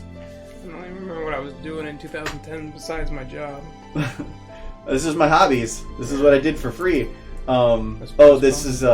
This is me actually testing this. So this is, I went to a different forum, got it installed, and actually tested it, and it actually worked right in the overlay. So that was that to show that. This was tooltips for your site. That was my advertisement to have people go and put it on their website. This was I made this picture in Gmod. So those early source filmmaker days. There was multiple different versions of the game from different places with different languages. So you could actually click here and change to your version, which would change the whole website's language. I had people that worked with me to have different languages. So we work in French, I think French, Russian, then 3 different English versions because they had slight different spellings. You're really dedicated on this. Hey, I learned a lot. I'm sure you did. This was the original. No, yeah, this was the old format before I switched to the new format. Or is this the new format? No, I think this was the old format, but I had the idea I had for it. But again, this is the internet in 2010, so this is 3 years before I started Ponies, or 4 years, 2 years before I started Ponies. Yeah. I think the only time I made a website, I was a kid, and all I did was upload Halloween music to it, and I thought that was the greatest thing ever. Like, come check out my website. You can play 8-bit Halloween music on it. Well, nice. Like 12. No, I did Halo photography. I did a lot of stuff. Like, I always needed an outlet, and this was my outlet for a while. I wish I had the picture of the old Ghostbusters website. You had a Ghostbusters website? When we played Gears of War, our clan name was Ghostbusters. And so I actually had a full website built for our clan, and that's where I learned how to do HTML. And I spent 4 years doing it, then went to college for it because I liked it enough. Hated the industry for it because they told you what to make and took all the creativity out of it.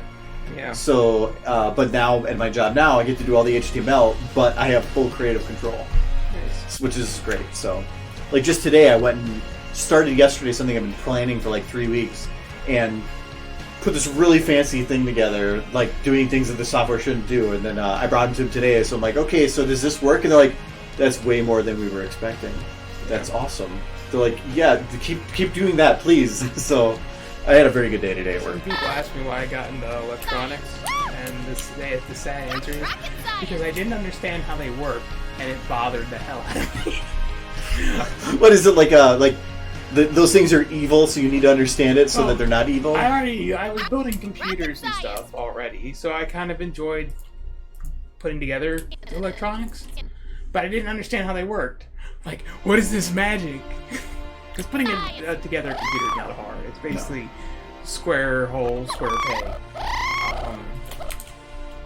But I didn't understand how any of it worked, so I was like, they got a school for that, and I hear the jobs pay decent. I didn't even care about the pay. It was just, to me, I wanted a job that wasn't trucking. Hey, what was there? There's a long line. Everybody ended up in trucking or what? My uncle was a manager. My dad worked, then left IBM to work in trucking. My older sister worked at, I forgot the name of the company. We worked with them for a bit. Anyway, she worked in trucking for a while. My young Denise worked in trucking for a little bit. We all kind of worked in trucking at some point because when you know people, it's easy to get a job. And when it's a job that, what do they say? It's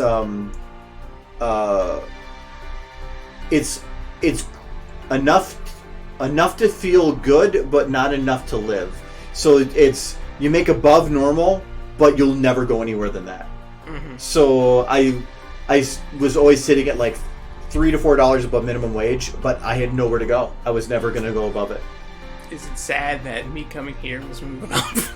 Just going to Minneapolis. Like, yeah. Quitting my job got me out of Kentucky. No, going, so I think it's been, oh, sorry, I gotta take this phone. It's been just over 3 years since I was at my trucking job. Yeah, it'd be just already going on 3 years. Yeah, I'd be going on. I'm not even 3 years yet from leaving my my trucking job, and I'm making double what I did there. So I took a lot of risks, and I kept taking the risks, but because I was pretty sure they'd pay off, and thankfully they did. But that just shows that if you have a hobby that you think is worthless and not going to get you anywhere, the skills that you take from that can be used anywhere. I never thought I'd be doing what I'm doing now with those skills. I thought that I was going to have the college degree and do something with it, and then I hated it, and I just let it sink, and I went back to trucking. So, but no, anything you learn is a skill you can take somewhere, and you may not even know it. Hell, I put video editing on my resume. And it actually was one thing they mentioned when I got the job, that they might need help with some video editing. So, skills are never wasted.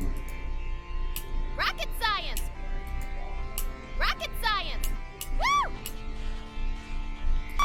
Woo! Woo!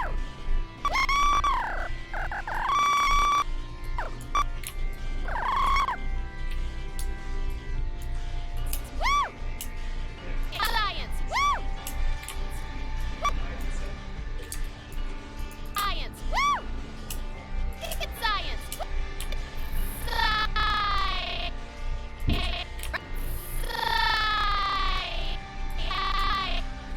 Sigh.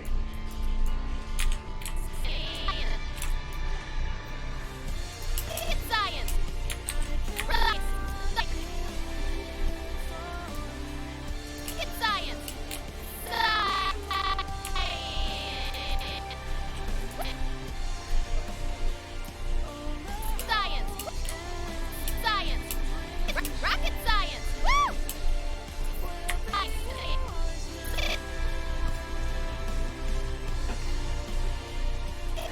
Science! Rocket! So now I gotta figure out. No, risks are scary. I agree, but it's about balancing it out. So I actually do charts. Sounds weird, but I did it for figuring out, like, because I'm working to buy a house, figuring out what I'm looking for, and so so when it came to like doing the change of jobs, is I listed my current job and I listed the new job. This is not for my current, this is for my previous one, because I was going from trucking that I've been doing for 13 years to go to medical device industry doing documentation. And so there as a positive or as a negative to it was, I have no idea, new industry. So there's a risk because I don't know what I'm getting into. But then I was like, like skill sets and location and happiness and everything. And it ended up, once I put it on paper and I looked at it, well, there was some risk. There was huge benefits, but there was really no negatives to going there other than I didn't know the industry. So it just came down to the biggest risk was, could I learn it? Well, the documentation, they just said, as long as I know how to use a computer, I could do a computer. And so I decided to take a shot, and it ended up that within a month they loved me. So and I already was ahead of a lot of other people because it was just knowing how to use a computer. And then from there, when I was there, I just kept getting bored because I was ahead of stuff. So I just said, what can I do? What can I do? And they kept giving me these other projects, and I just learned some stuff, and I just started taking off stuff on my own. And to a point where after a year, the director of that department was looking for somebody to move over to their side, and my manager recommended me. And so then I went and moved over to the corporate side doing compliance stuff, and had literally no idea how to do any of that. And that really worried me because it wasn't computer stuff. It was something completely different, not even computer side. And I had the first month where I was very worried because I had no idea what I was doing.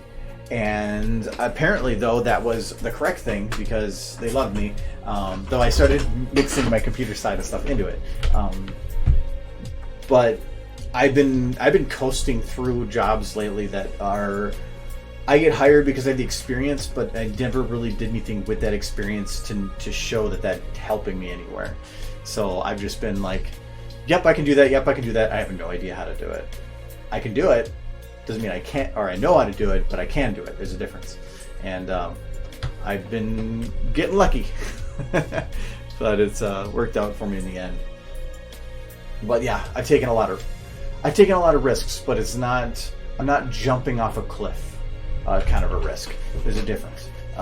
It's calculated risks with a fallback. So like, if that new job didn't work out, my old job was willing to take me back, so I had somewhere to go. No, and it is. Though I'm kind of happy where I am now. Like, my previous job started going downhill, but where I am right now, I don't see that happening anytime soon, and I'm enjoying it. I spent literally all of today just developing software in SharePoint. It was a lot of fun. I just got to put headphones on and sit at a computer and like write code and design pages. And the logic for how things talk back to each other. So it was actually a lot of fun. Today went super goddamn quick.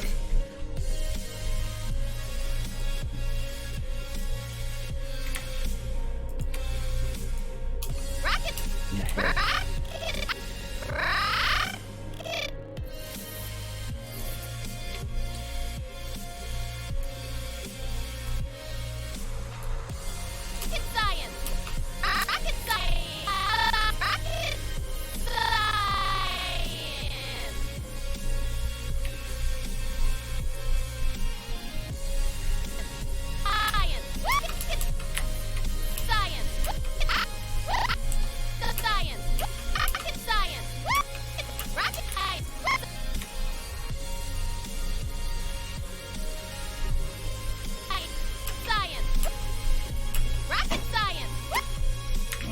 Now I'm going to do the other side.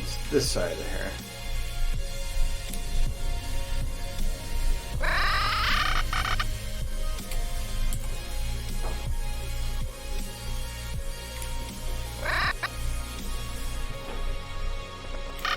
Actually, so...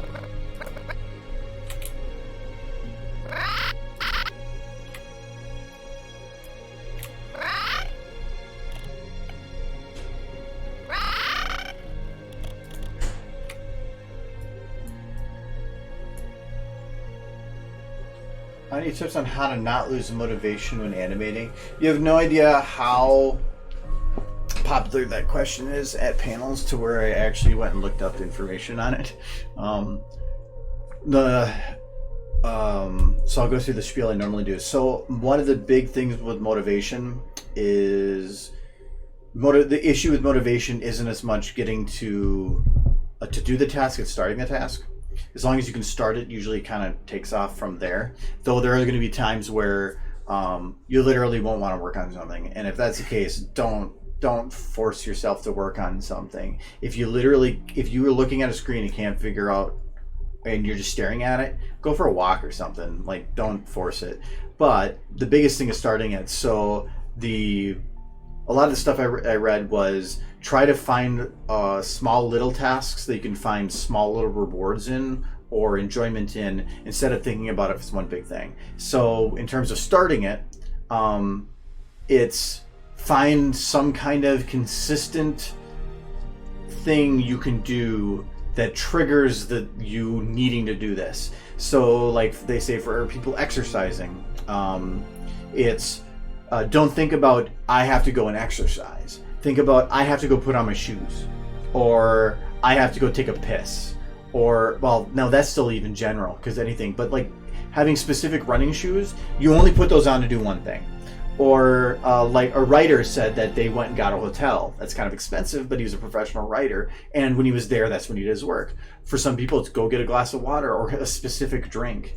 One person for workout says that their trigger was they would call a taxi every day to bring them to the gym. So if you can do that, it's great. For me, it's starting SFM. Sometimes if I don't really want to work on something, but I think I should, I'll just open it. Like, I won't even think about it. I'll just open it. Software takes forever to open and all that, and by the time it's actually open and it's there, I usually start poking at it, and then I'm just flow with and getting some stuff done. So, but even when working on stuff, create small little endorphin kicks. So for me, this. So I color code everything here. It helps me keep track of stuff for sure, but it also is satisfying to change the color of something. So when I'm going through here and I'm going from blue to red, there's a satisfaction in changing everything for red and then to orange, then to green. So I'm not thinking about it as getting the whole thing green. I'm thinking about right now making this one small little section green, and there's a small little reward for doing that. But if you think about it as just one large project and you're trying to get the motivation to get through it, you're not going to have any of that feedback or that good feeling until you're done. So try to find small little what would you call that, milestones, or for the programming side, phase gates. Just think of smaller little I don't know what you want to call it, just goals. So just do that. So I don't, with animating, like I'm doing the color coding thing, but it could be just saying, or instead of color coding by threes like I do it by like getting the scene figured out, then getting the lighting figured out. Just find ways to break it into chunks. So that's my spiel. How would you suggest getting somebody motivated to start on lip syncing on a project? It being the only thing left to do. And it's not that I'm not motivated to do it, I just literally don't want to do it. Not the same thing. But no, like I've been doing some, or like last night, I didn't really want to work on SFM stuff, but I wanted to prepare myself or get ready for some that. So I just opened the software, and then I just went looking for Athlos audio, found some good ones, and I put it on Twitter for voting. Now I created an expectation that I have to do those, that I have to go and do something with that, what people voted on. So that is a motivation, that others' expectations of me, and I forced it on myself. Stuff like that too helps. The one thing I will never do with that though is I will never use the expectation of this will be out in 2 weeks and not actually have it done, because I don't want, that will kill me for that kind of expectation. You guys heard it here. This will be out in 2 weeks. No, just saying stuff like that of if it's already done, or I will only ever say that if it is 100% done. And yeah. Like what day is it today? It is Friday. So Anthology premieres on the 3rd. I have my short set to release on the Patreon on the 27th. Mm-hmm. No, the 30th. Sorry, I changed it. So it's the 30th. So like that stuff I will schedule, but anything else I won't. But I haven't actually announced that anywhere that I have that set up. Well. But it's only on Patreon because Patreon people are cool. Hello, Katie Twix. I'm one of them. Am I cool? Yours isn't winning. Yeah, I don't even know why I bothered doing a vote when I thought about it. I have an idea for a lot of them, and there was a lot of others that I had. Where's? I thought I could cheat it by going here to get to it, but I guess not. There we go. Yeah, that one's definitely gonna win. It's only got an hour left, so. There was a couple others though that I had ideas for, and I did keep them to the side, but I don't think I'm going to do. I mean, of course that one works. They want to see a dragon say the word "ass." Yeah. I'll just open it, and I'm not going to actually work on it, but because I collected a bunch of other audio, but there's so let's go kill something. So that's the let's go kill something. This one, it wasn't on the vote, but I liked it. Yeah, sandy beaches, coconuts, sand, beaches, sand. Wait a minute. I hate islands. So, I have an idea for that one, but I can't do a vote on that one. Then there's the other one. All right. I'll be the brave one. I thought that would... No, that wasn't actually on here. Oh, yeah, the I Hate Islands wasn't... I think... Or is that here? I hate your good feelings. Oh, yeah, there's that. This is the stuck one. Hey! Can anyone hear me? I got my ass stuck in here! I don't know really what to do with it yet, but there's potential. But then this one was just going through the audio was funny just because of how quick in succession and different ones they are. I just want to do a quick cut video with it, but it goes like this. There's a boat. How about this boat? There's a boat. Hey, there's a boat. That boat. There's a boat. Here's a boat. Whoa, boat! Just quick cut it. About here's a boat. There's a boat. Here's a boat. And then have that loop because it would just keep going forever. So yeah. I just opened it up and I just saved the audio here mainly because I want to remember what audio I had in that log. Otherwise, I'm not going to remember. But because it got me to where now I have something started and all I have to do is load some stuff up and I'm good to go. I made getting started easy, and like I said, with motivation, the hardest part of getting motivated is just starting. If you can get started, everything else just snowballs. Except on that stuff you never finish. But to me, it's just getting work done. I don't think about things about finishing specific videos. It's just about getting a video done. I don't care which one it is. Yeah. But I have more fun in the process. I like getting stuff out, but then it creates an expectation.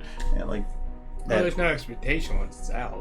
No, but just YouTube in general. Yeah. I mean, it's like 188,000 subscribers now, and it's like, every time I post something, even if it's like Vertasium actually did a video on it, and I loved it when he said. He goes, I posted a video, and everybody says, hey, where have you been? We thought you were gone. And he goes, I made a video 2 weeks ago. Where have you been? And so he's like, we're in a culture now where we just get drowned with videos. I mean, yeah, I do get people saying that, and it has been a while, but it's not because I'm not working on stuff. It's just, but people had this expectation that I should be putting out something every 2 weeks. They should come to your stream twice a week. There you go. No, you don't want to come to your stream? I never advertise the stream on YouTube because the last thing I want to do is have everybody that's there to see certain content already have seen it all. So any of that content, I completely disconnect from YouTube. I will admit, ever since I started watching you make these, it has diminished some of the magic of the video. But I still enjoy watching. No, she still is. She has magic. She got rockets. Right here, she got magic. Yeah. I mean, it is one of the nice things about watching these animations is that you brought the horses to life, and I like that. They're cute, and I want to believe they are alive. That's sexual. The rocket is spanking him. I didn't make it sexual. I mean, but there you are, bringing up saying Spike's ass is sexy. Well, not as it was sexy. Yeah, you did. I don't think the rocket's sexy either for that. It's just that Spike and the Rocket are really into each other. I mean, he was humping it, so. That's a good face for that, yes. He humped the Rocket and the Rocket spanked him. Oh, yeah. Let's doing this here. Still haven't started this yet.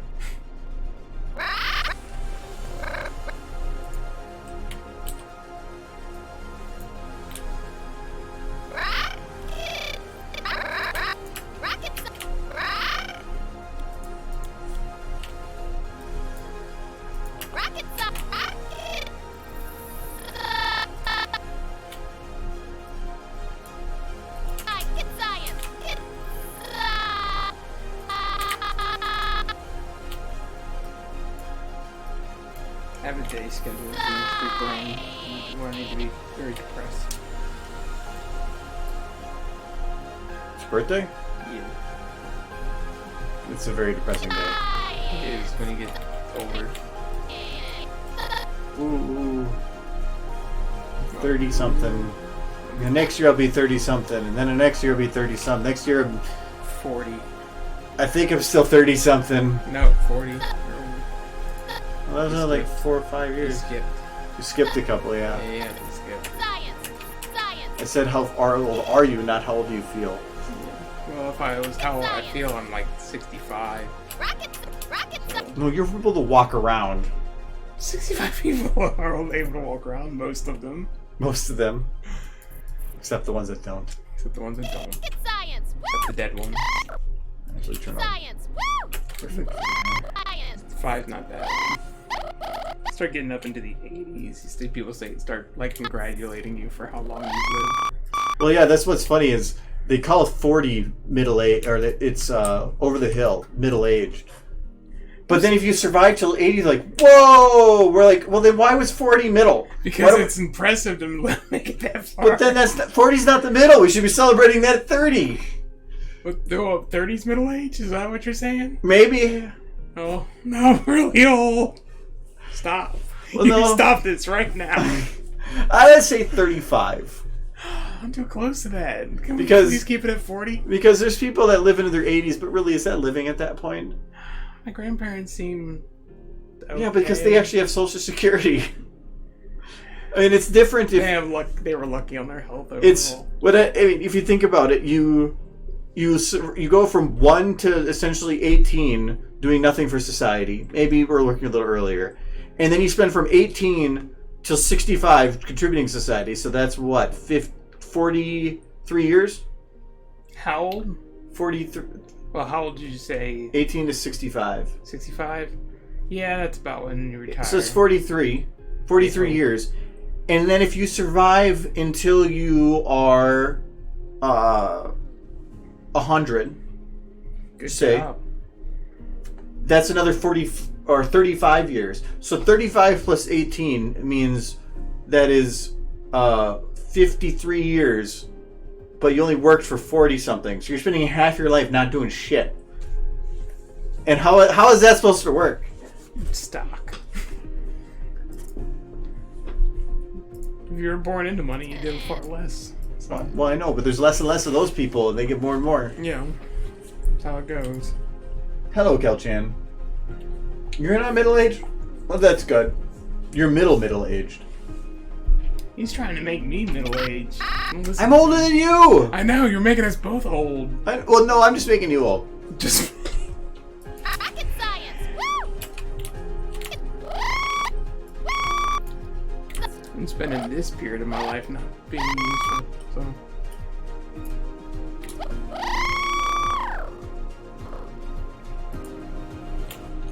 Oh, blur to blah. You hang on to those 20s or teens. I have no idea. From what I've seen, and on average, and going from my own experience, early 20s you think are great, but they're not. They suck. Yours, yours might have. No, I mean, but mine did too. I was in the hospital. yeah, no. But- Early 20s, you're still emotional, trying to figure out the world and building your life.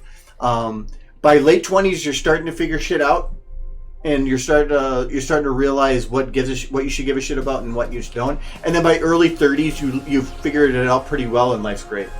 I had a different experience. My early 20s was, there's a strong chance you're gonna die. And I kind of gained perspective on that and stopped giving a shit about whether or not I lived or died. And I just focused on making it till tomorrow. Anyways, no, I've just, a lot of people I know that are in their early 20s, there's a lot going on in life because you spent the first 18 to 20 years of your life, especially if you go with college, just say college 4 years. I mean, again, with everybody's going to be different. So 22 years of your life with some kind of a support structure, and then it's gone. So between like 18 and 25, there's a lot of shit going on in life to figure out where you are.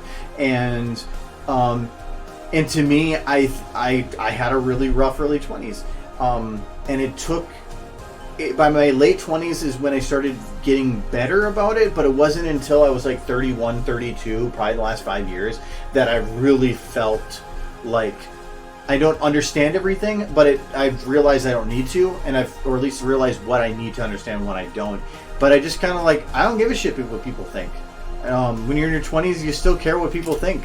But now it's like, I'd say think you're swell. well, thank you. Don't give a shit. But no, it's getting past the point where people's opinions are what you make yourself out to be, and turning it into just being what you want to be. But you could tell somebody that 1,000 times in that age range, and it just never sinks in. And I know that because I was told that a whole bunch, and it never sank in for me until I got older. Sound kind of after school specially. Yeah, but there's a lot of stuff like that it just takes. It just takes time or it takes the click to have it where suddenly. And I remember there was one moment driving to work one day, and I still remember where I was, where something in my head clicked. And I was super depressed at that time because of other stuff going on in my life. And I remember when it clicked, and everything after that moment was better. I don't think I've had it click yet, so I've just been drinking alcohol. Hey, that's just great too. If you had the click and alcohol, it's great. Yeah, I think I'm going to spend the rest of my life figuring things out. Well, that means you just spend the rest of your life drinking. Yeah, probably. Me too. Because I had the unfortunate event of thinking I had things figured out, and then not. So, I'm not going to take it for granted anymore. To me, the click for me was feeling insignificant. Where everything that was going on in my life, when I put it in context to everybody else's life and the universe and how big everything else is, and how I was worrying about something that happened 2 years ago or 3 years ago, and I was my whole life was surrounded around something that was literally just a pinprick in the universe, and how petty that made me feel. That I immediately at that moment is like, I have a choice here. There was also a quote that helped with that of, and it might not work for everybody, but it was misery is a choice. And well, there's going to be times that there's a reason to be sad or whatever, but that you really choose to be, where if you are, or at least misery is a choice. To me, sadness is like somebody died or something, you're going to be sad. But misery is extending that past its comfortable time. And to me, that is a choice. It's not about moving on. It's about you can physically make the choice of, like, if somebody pissed you off, if just sit there and say, I don't want to be angry. And to be able to realize that, to pull yourself out of that. And I've had moments where I'm just super pissed about something, and then I just took a second to stop and say, is it worthwhile for me to be angry? No. And it's really quickly I can turn around. So I can imagine last time you were super angry is when I cooked just now, and the asparagus was awful. It was buttery. It was buttery. I was covering up the fact that it was bad asparagus. I thought it was fine. The stalks were a little bit chewy. Well, I had... And the middles were way too soft. It was going towards the... Did I puke? The edge. Not yet. No, I haven't. So I'm good. I'm a little critical about my own cooking, I guess. Maybe. I've been to Old Country Buffet. I'm sorry. So everything's better from there. That or a Cracker Barrel. I hate Cracker Barrel. Never been to one. Never go. I knew you were going to say that. Rocket science! Woo! It's basically all the stuff I can cook. Rocket and I science! can cook better. Well, you can always cook better at home. It's just, do you want to take the time and the energy? I cannot cook Chinese food. Not well. Not even close to well. Not nearly as well as we can get at the restaurants. Rocket science! I mean, you were saying something about that along the lines of sticky rice. I've tried cooking it like that. Never succeed. I think Italian restaurants, especially Olive Garden, I think that place is a huge rip-off. Well, it depends. I think Olive Garden, if you get their expensive stuff, is actually really good. I ended up like getting a $23 plate there once. It was super fucking good. But Yeah. I'm gonna go to a better place if I'm gonna get an expensive plate. But So that's just it. Pasta is easily the cheapest, like, food stuff on the planet, like by the pound, and But I don't- they charge steak dinner prices for it. yeah, but you don't eat pasta just for the noodles. You do it for the sauce and all the other stuff that comes with it. Yes.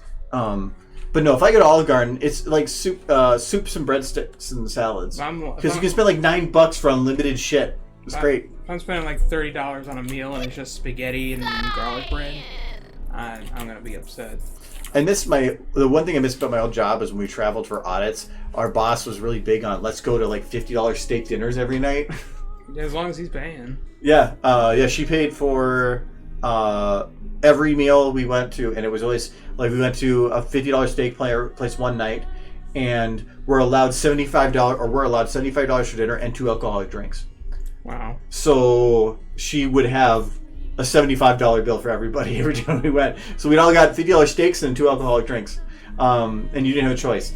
But the next place we went to an authentic Italian place where the owner came out to every table to introduce himself, and was super, super good, but the menu is unreadable, and you're like, that one. So that's the one thing I miss about that job. Some people I think the owners of those places think people want to talk to them and just say, "Hey, how you doing?" No, he was a very personable, very good man, so it was nice. So, I'm just like, I'm gonna eat here and I don't know you. But then don't eat in public. Go to a drive-through. I will. I would go through drive-through, but it still involves human interaction. Or when I lived back home, I never went out to eat. Like, Well, except that's with my family. we go to McDonald's, and all of us are standing in line to get an order. You go to the mechanical screen, so you don't have to It's deal with quicker. people. It's- Because you don't want to deal with people. It's not even about dealing with people. It's simpler. I don't have to deal with the person. It's just a bonus. I could phase out all people. I have a 4-foot bubble, double so for McDonald's employees. I lived alone for like 5 years and never ate out. That's just what happens. I became pretty good at cooking though. I think. Tooting my own horn. Jeez, when I originally moved out on my own, we had shit. Because we're like, oh, sub sandwiches and like turkey burgers and like frozen burritos because you don't know how to cook. And you're like, what do you do in the kitchen? Get a George Foreman. So it was so bad. But then after a couple of years of going, after the first year of this is a bunch of shit and actually learning to cook, so much better. The thing was, I learned how to cook because I stayed with my parents, cooked for them all the time.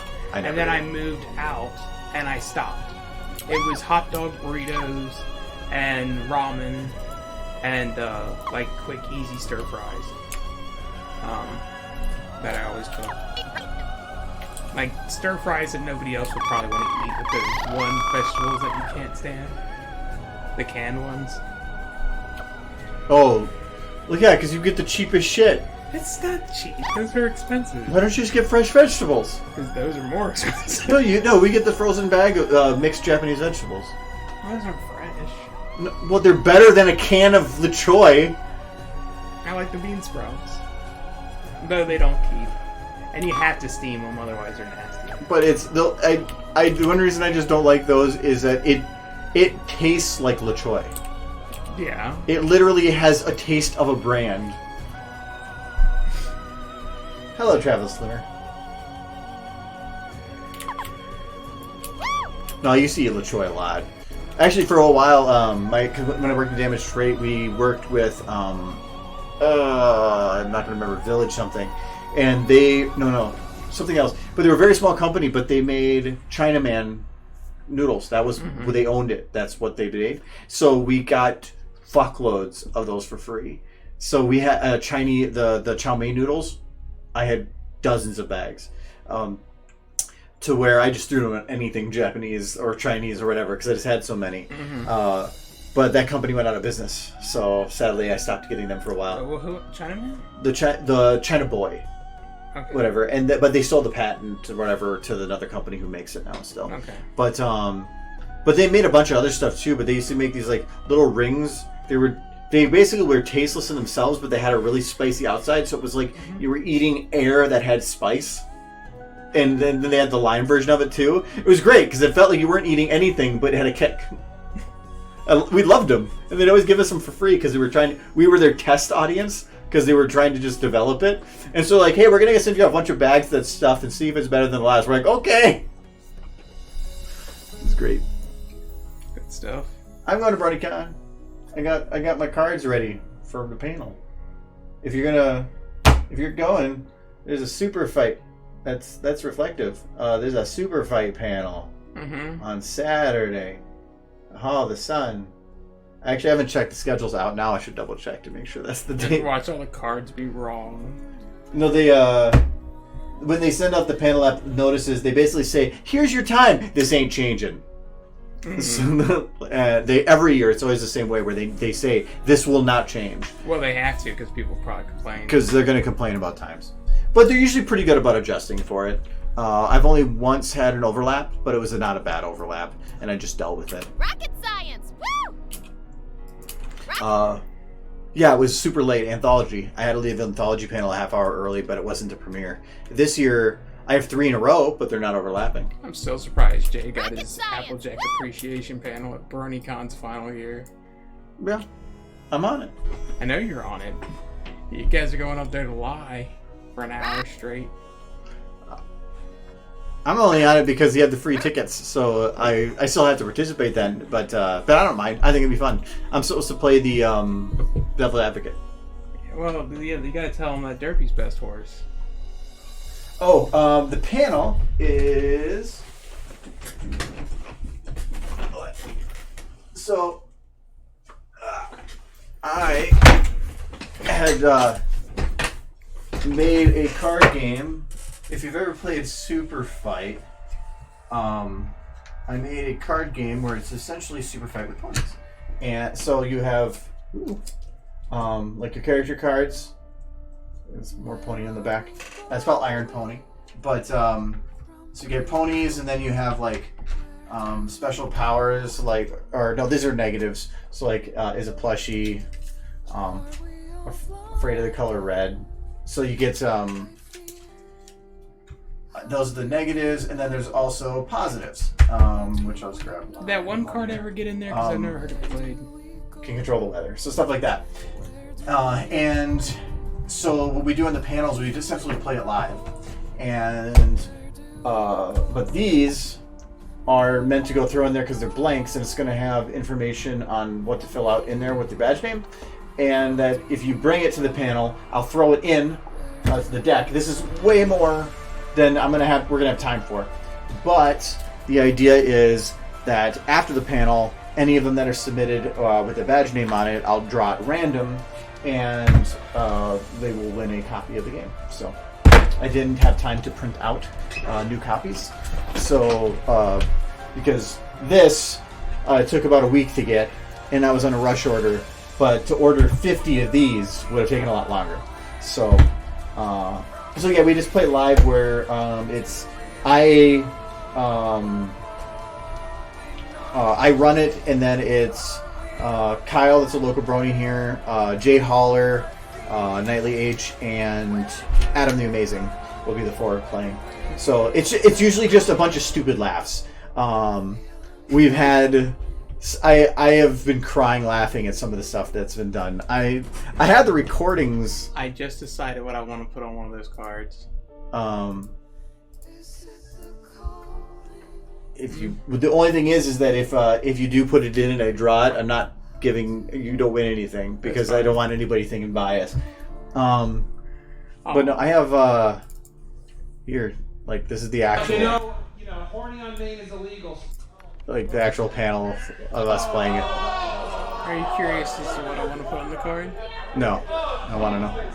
But and actually, Yasha's gonna replace with Jay Holler, but otherwise everybody else is the same. But it was a lot of fun. It's actually some of the most fun panels I've ran. But otherwise, we have that at 9, and then I have the 2D versus 3D at 7:15 till 8:45 on set the same Saturday. from 5 to 6, Anthology 7 premieres, and I've got stuff for that. And then the AG Appreciation Panel. Oh God, what time was that at? At the top. They posted that. There we go. 12:30. So that's 12:30 on Sunday in Hall of the Moon. So, yeah, I'm on 4.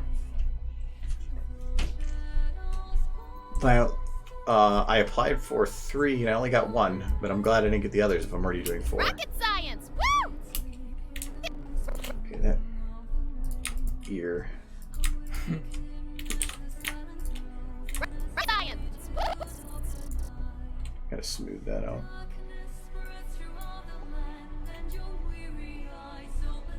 And did you tournament Saturday at 3? Oh, okay. Well, don't miss Anthology. If you've ever been to an Anthology premiere or just even a showing, it's an amazing thing. They're really good watching live. The problem is, well, we have the main hall, which will help. But every other year we've been in the Hall of the Sun, and the line starts like an hour and a half early. People sit for a long time waiting to get in, and it is but it is really good to go see. Thankfully, with the main hall, it's a good seat everywhere. But this Hall of the Sun, people sitting in the way goddamn back, I felt sorry for them because we filled the room. And the nice thing about the main hall is they got the big screen so that everybody can see. That they show the front. I think Hall of the Sun does have a screen, but it's not nearly as big. Jake had posted not long ago with the. He really likes that guy. How long ago was this? It was only like a week. Stop tweeting. He tweets a lot. Yes, apparently. This is. I think we're almost there.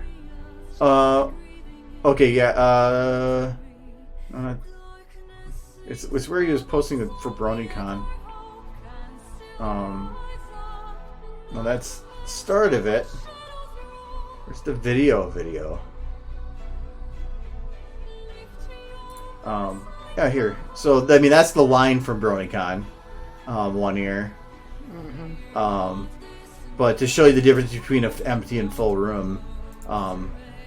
So this is the room empty, and then this is the room full. So it goes all the way to the back. It's nuts. I think I saw myself there for a second. Was I wrong? I'm in this video. It was at the very beginning. No. There was somebody standing there. I know, I'm right before. Yeah, I am right there. Who was standing at the very beginning? I'm not sure. I remember this moment when those guys ran at each other. Adam freaking the fuck out. They were charging each other because they had to do something with the video's music. Who's at the beginning? It was like right after they showed the line.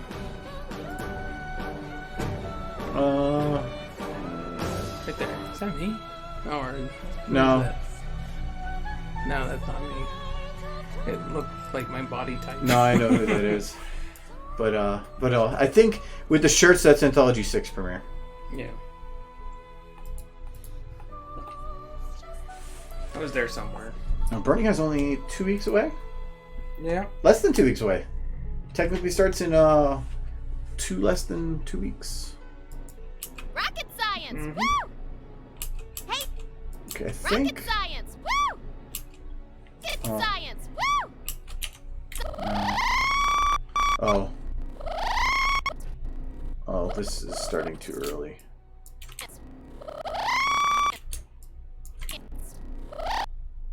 That's what that is. So this ear needs to stay back first.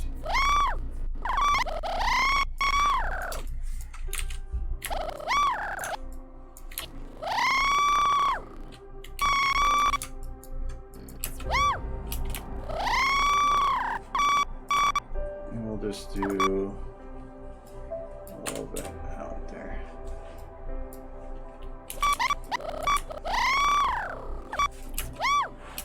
That way.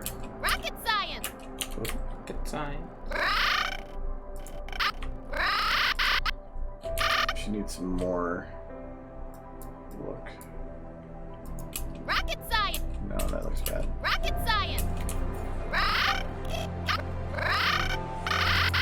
I want to make it like look like you can actually see her ear bend. Rocket science.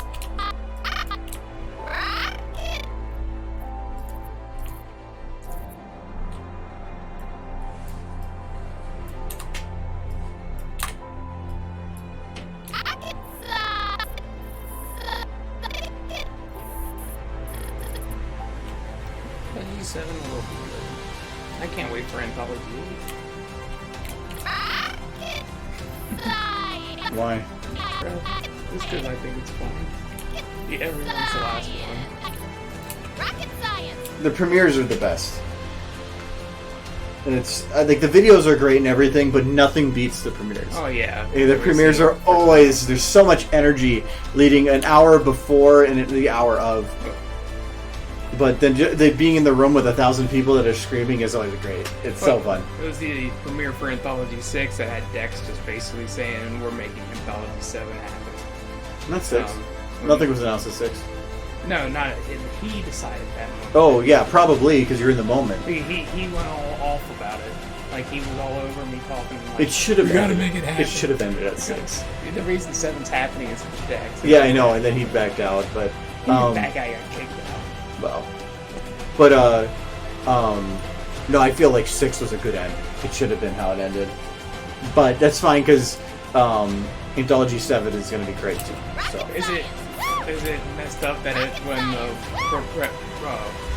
credits were rolling and they were playing that song from Porter Robinson, that I actually teared up. well, yeah, for a lot of the anthologists probably did too, because to them they all knew that this was supposed to be the last one. It felt so final and it was so depressing. It was like a funeral. I know, but it was so well done. That's why I thought it was a good way to end it. No. Ended on a happier note. It was too sad. No, it ended on a good note. A good note where everybody's dressed in black. Yeah. Well, how else do you want people to end it? Happy. How do you... No, because then people expect it again. They wanted it to like, it's done, shut up. You don't want to end it on a sad note. No, they ended. It's not sad, It was sad. Everybody was crying. but they were happy sad. No, it was sad. It was No, sad. it was ended in such a way to make it like a fitting end. Adding a sad note to me would have been like where they just they showed all the other anthologies and just like people crying in the background It or was something. like hospital bed. They're dying. Sad. It was Anthology 6 Hospice Edition. Yes, that's what it felt like. It was like standing by the bedside of a good friend you had known for a long time, and he was giving his last goodbyes before the thing just went. That's what the end of Anthology 6 was. It was good. It was good, but it was. It ended sad. good. Shut up. It ended good for a depressing. My film. opinion is better. Well, you agree with me that it was depressing. No, it wasn't depressing. It was just. It was sad. It was satisfying. It was It's sad. a good end. Sad. Sad is not a bad thing. It is when it's at the very end of something. You can have sad, but then you have a little bit of build up. But no, they did. They put the thing at the end with, like to tell everybody that, like, good luck when we're all counting on you. They put that at the end. Well, Little. yeah. So it was It It was a happy ending. They fixed it. I hope 7 has a happier end. Okay, well, I have all green except one. Maybe a clown or something. Clown.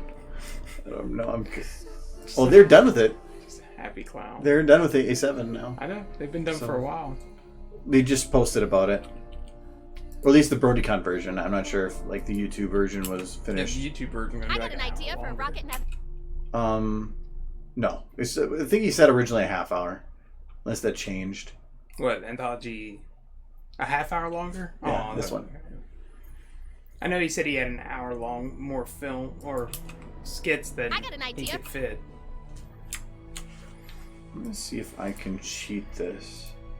We're gonna take Spike from this shot that has some motion. I'm going to put in this one without taking the face. Why? Oh, that face must have been the majority of it.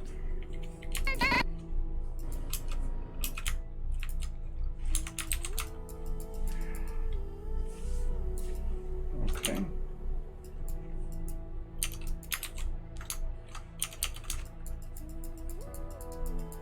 There's definitely motion on him here.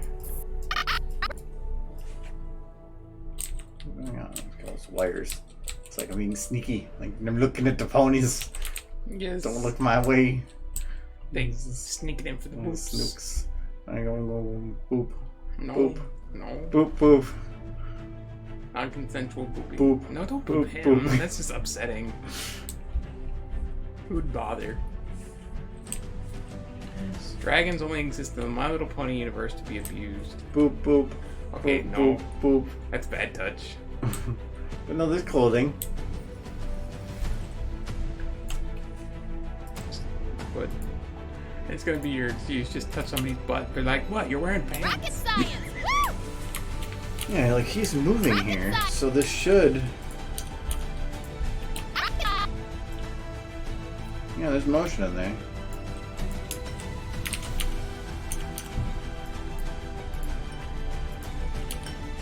Her face is ready for sandwiches. Oh, I probably have to be in the shot though to know it. I bet you that was what happened before too. Oh nope, I do not want this or this. I could see okay, navigations. They help. Things are the same for all. Okay.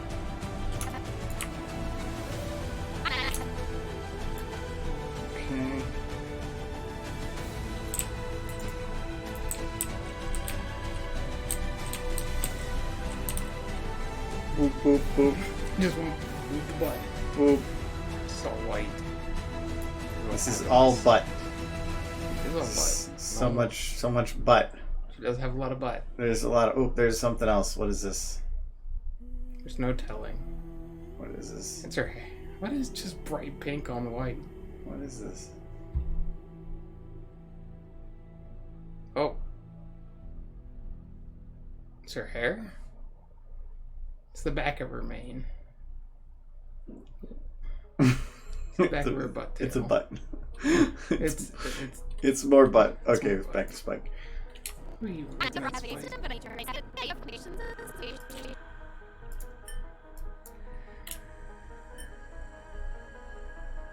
Never did do an episode with him as Pony. I always kind of waited for that episode. Why? Because then they could, like... They should never do it with him. Whoa, it'd be basically him chasing Rarity.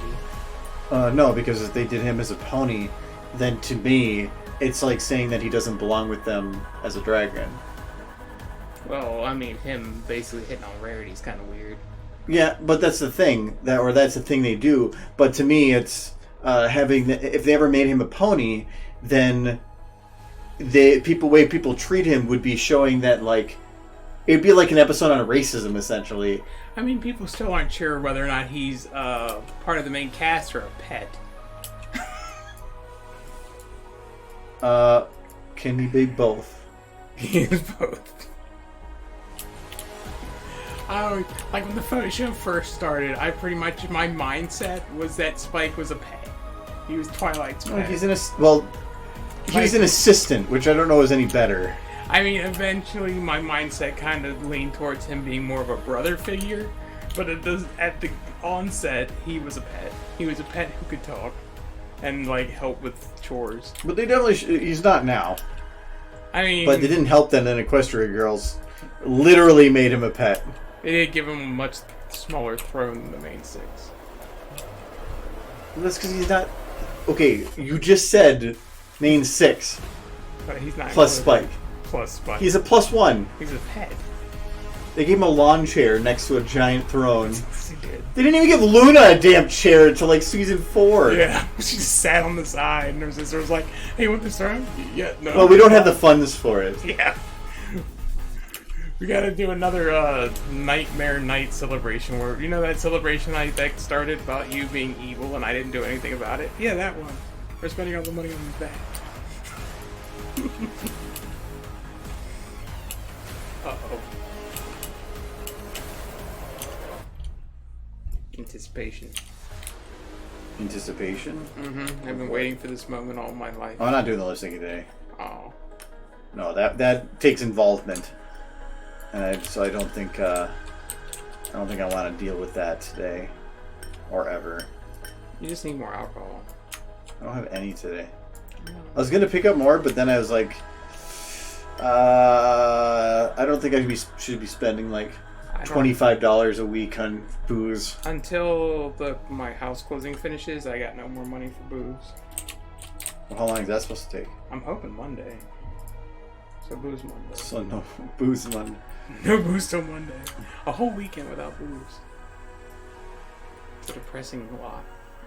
Of course, I did just drink something when I was sitting. There wasn't water in my cup. Not the whole time. One spike to the delay in churning was there.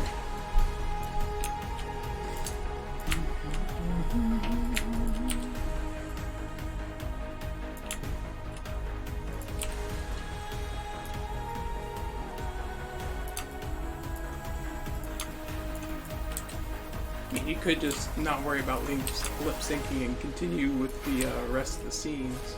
And I have to figure out what to do there, and I have no fucking clue I yet. thought you were gonna like send the rocket to the EQG universe. Oh yeah, that was what we were gonna do. So that she could basically say that line about dogs talking. Well, no, it wasn't for the dogs talking. Now I can't remember. Do we write it down? I don't know if you did or not. Cantrelot establishing. Technically, that's not wrong. Yeah, you wanted it to shoot through the window of Twilight's castle, and then you wanted either Starlight or Sunset to be in the castle. Basically, just watching the rocket zip by. Of course, I think that's a perfect place to have Starlight making out with Trixie. But no, we're not doing that. Gotta have a makeout scene. But not with Spike. He's like a pet. That's weird. Did Twilight make out with her pet? No.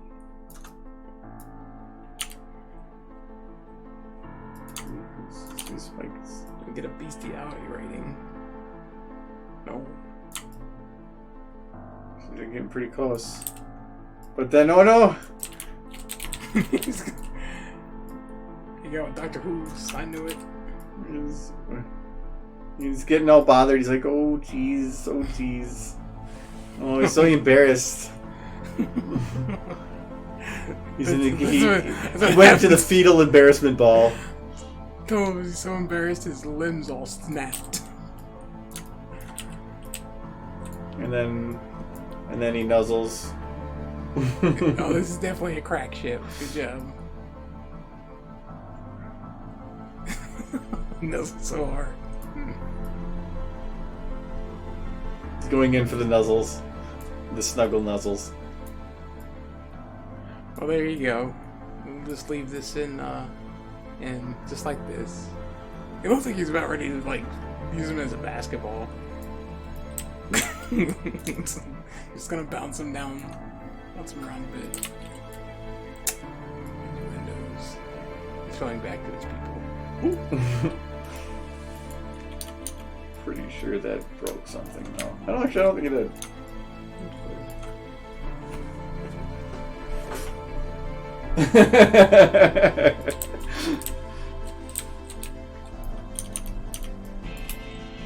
No, we're not doing a makeout scene. I've been pushing for the makeout scene for a while now. So. No, it's, to me, if you put little mini jokes in there, it's just going to make this goddamn monstrosity bigger than... It was supposed to be like 30 seconds! And I don't even have the ending started, and it's already at AE. Well, you already got to show the rocket going into her castle. So if you do that, just having Starlight and Trixie in the background popping their heads up, like, from behind, like, a sofa or something... But behind the sofa implies that then that you can tell from that range what's going on, and you'd have to have that scene locked in for, well, I can't remember what the time is, but 2 to 3 seconds to actually gain attention to where you know what's going on.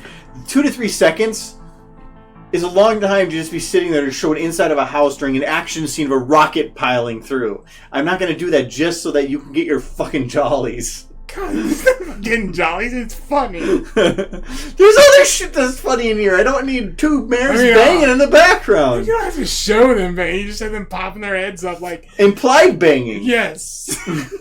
Implied making out. And banging. No, we don't have to. They just be kissing. What?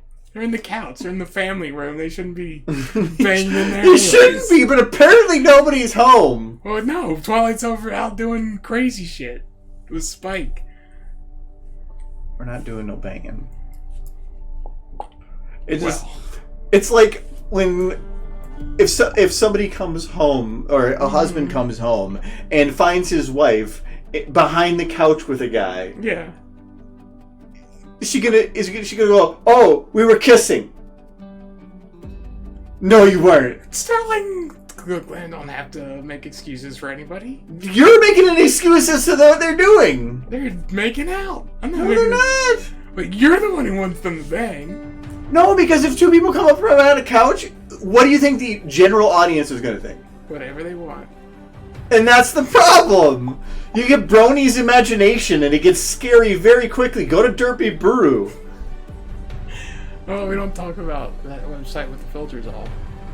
That's essentially what you're doing, is you're making Derpy Buru with the filters on here, but essentially you're putting the little stamp on there that says explicit. I miss it when you used to make the ponies make out. I don't want to be known as that guy, and that's really creepy. You keep looking at me while you say that. You had him all making out with Rainbow Dash, too. Why didn't Derpy get any love? Derpy gets enough love. Go on Derpy Buru. I'm just trying to get Starlight and Trixie some love. Making out. Yeah. The love part is the problem. No, we're not. They love each other. No, we're not doing It's that. heavily implied by the show. I will put two Starlights behind a couch. They'll make love to each other. No. And I'll focus on it for 30 seconds. Well, that's a little too long. Give it like 3. You just see the sofa just every now and then bounce. It would be cool to see a rocket go by and then just immediately pop their heads up after the rocket's already zoomed by and just be like, what was that? And then they go back down. But to have any reaction that Starlight would give would be that amount of time. To throw another joke on top of that would be like 3 layers of attention that need to be paid attention to one time. If she was somewhere else in this video, sure. Or if this was a series that would have been multiple times that had shown her before, sure. But you're showing 2 characters that haven't been in here at all, then implying a situation between them during an action scene. Too much going on. Mm-hmm. I've seen the joke done before. So. Just go on Derpy Peru, get your fucking jollies, go and look up your fucking Starlight and Trixie, whatever fuck you want to do. You can do that in another room, preferably down the hall. They're just hugging. Aggressive hugging. They're behind the couch, giving each other hugs.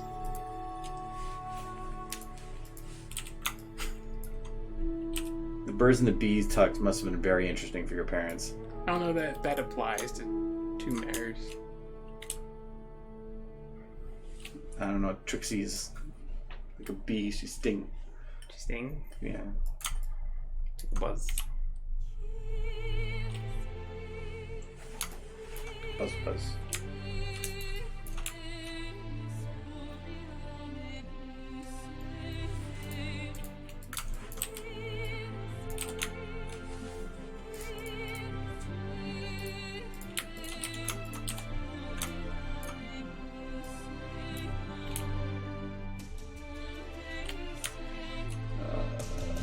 Where's your chest? Is here? Yeah.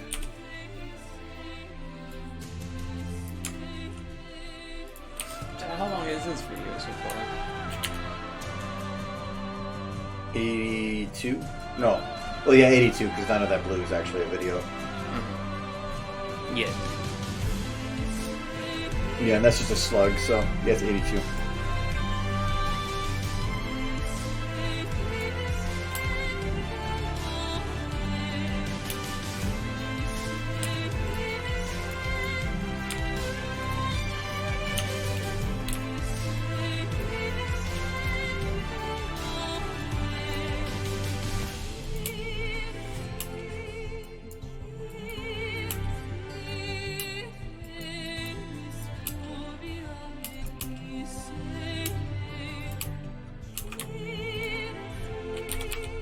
just still leaning in the background. Nobody gives a shit. He's like, hello, I came in here because I was told I might get a free trip to Disneyland. Hello. Disneyland. Disneyland. Disney World. Yay. That's why I came in. It was one of those things where they come in for 20 minutes and hear my sales pitch and you get a free ticket to Disney World. And this is what happens. Let that be a lesson to everyone watching. Never buy into those timeshare. I think that he's Jehovah's Witness. No! Yes! Oh no! He asked if he could help, and this is what happened. How can I help you today? Come this way.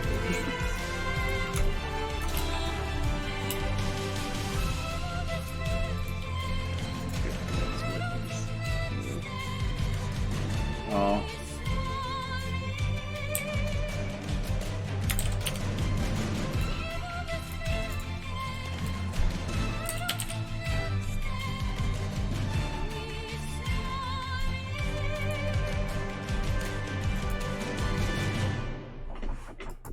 You putting a tie on him?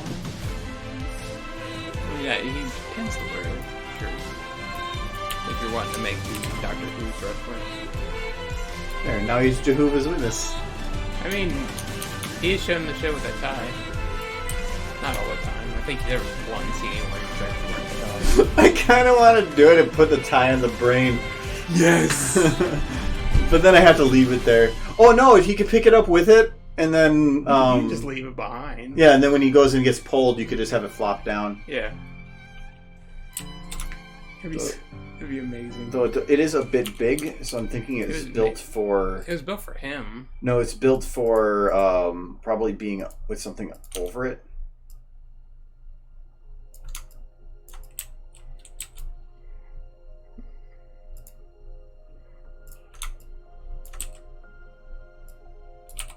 I don't want to go.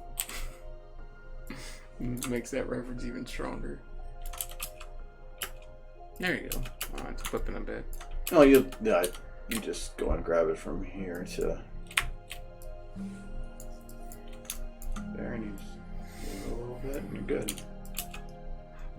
There, no, it's not. Yeah, that looks good.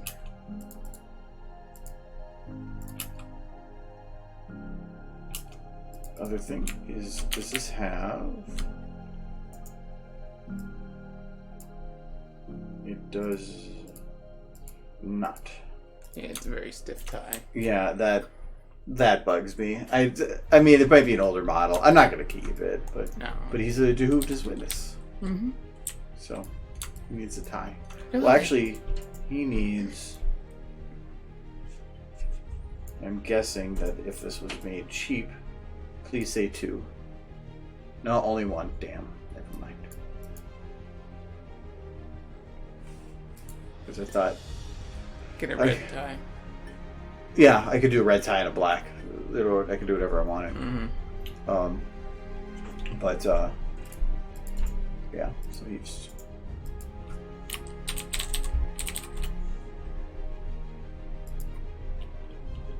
Let's keep that out for now, and then I'll forget about it. They'll make it into the final video. Yeah, for one shot. Yeah, that's the other thing too. The lighting on it. Yeah. It's very plain. Doesn't fit. I don't want to go. I did find a clip of him saying that without the music. Like, they did a whole, documentary about the best way for him to say that line. It was like a 30-minute long documentary. And it just has him saying the line over and over and over again. I thought it was in different good. ways. Well, yeah, the way he said it in the show was really good. But apparently they redid that line like 50 times until they felt like they had it just right. Oh, and they actually did the line that many times? Yeah. He recorded it? Yeah, he recorded Well, yeah, it because it was a over and very over. important line. Yeah, but then they did a whole little documentary about it, and they released it online. But if you want those words, I don't want to go without all the music in the background. In that documentary, No, he says I don't want it. I'm just saying it's available. No, I'm not taking something that was one of the most emotional times in the series and having him go to a guy being hit by a hammer. But it's great. And that was also a very long line I don't want to go. and overly emotional. So originally I was going to have him try to say something, but because of That's my sense of humor. because they're doing this now. I just want that. Not even the pony. I just want Dave Tennant. Surgery. Like in that same scene, just be like, I don't want to go. Giant ass hammer. None of the sadness, just hammer. Oh, you just have it be like go like stop right there. It's like I don't want to go.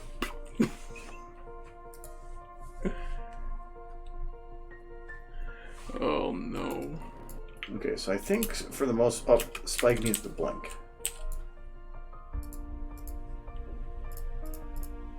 It's a weird thing to have a copy of, Blurred of Love. Is that documentary? I had an idea for rocket.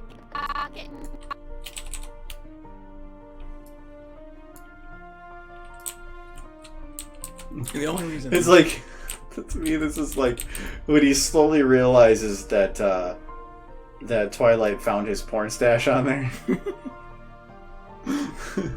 He's like I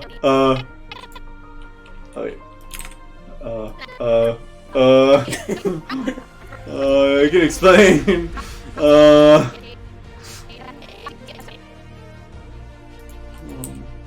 the fuck out of here. I'm gonna make out with my boyfriend. Oh yeah. Oh. his porn stash is just pictures of Rarity he took that when she wasn't watching.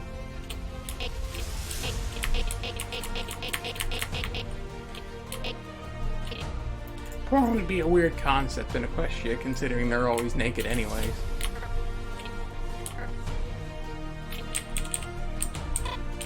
I feel like the lines would be different. For rocket navigation. For rocket.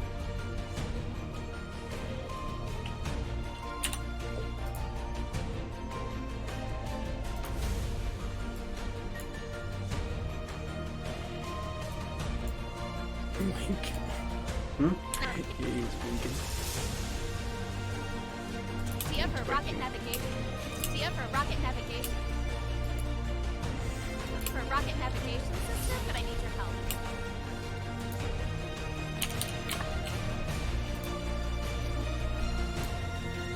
Tia for rocket navigation. Hmm? Sounds like somebody's dancing up there. For rocket navigation. For rocket navigation.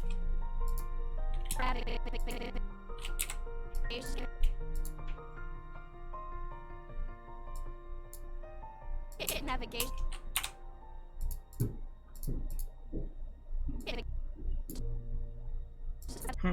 Rocket navigation system.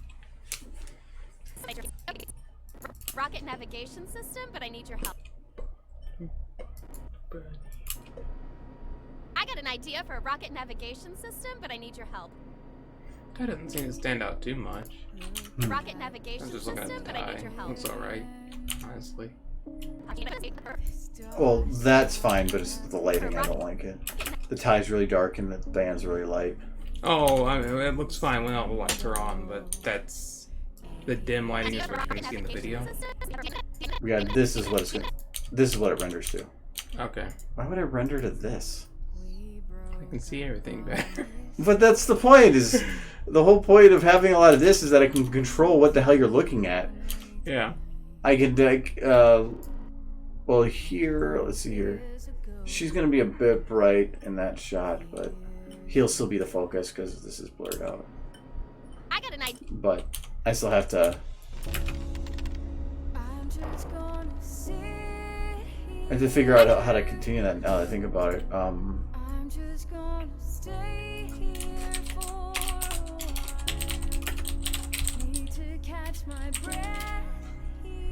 Because the keyboard sounds continue until somewhere around here, and then literally just cut out. Where is the? Yeah.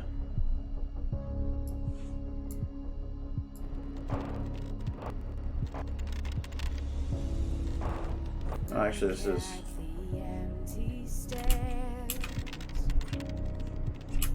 Yeah, so this is the keyboard sound just quieter because it's at a different angle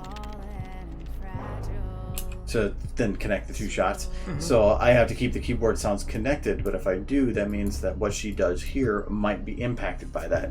To me, I should have her still typing kind of until about here, I got an idea. and then have her turn like she just hit like da da da da, then have a pause, one click like she hit something to end a process, and then do whatever. But whatever, I will deal with that later.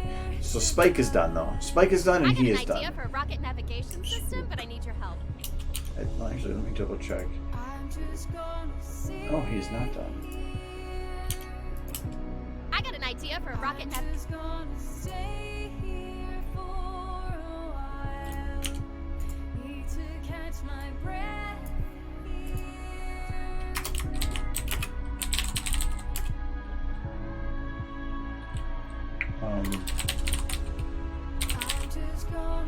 Okay. Got my notes for myself. Good. Now work on that next time and do everything that's not lip syncing. There's not much left. I know. Well, and I Unless you start on the. do want to start doing this, but if I get this finished, I can render up to this point, and I want to try to have this part rendered for BronyCon. For a preview. Yeah. So, we'll see. He's skeptical. He's skeptical. He's like, you're not gonna do the lip sync. And why aren't you making the horses make out? That's that look is. He's like, I would like to see that. That is why I'm not making them make out. Maybe not. Because that him. would be his face. Just watching. Like, It's like, keep hugging behind that couch. Face.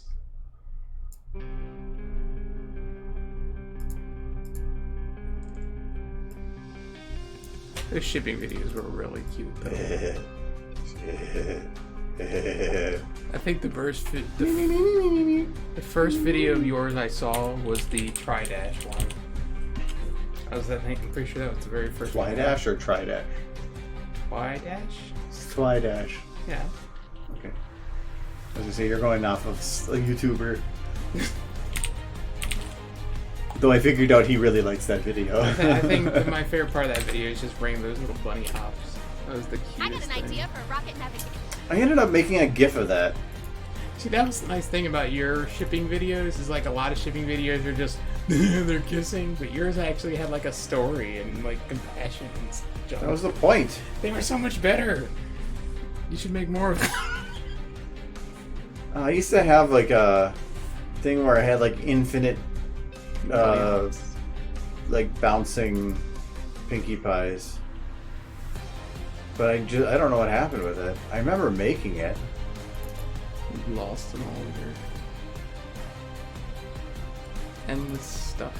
Yeah, no, Derby run. Why are there flying sharks? No. A war horse. No, I gotta fight over it. Yes, I remember that. That was no. The appropriate use of Spike. I love that one. That originally when I was doing the 3D animation panel, if I have photo or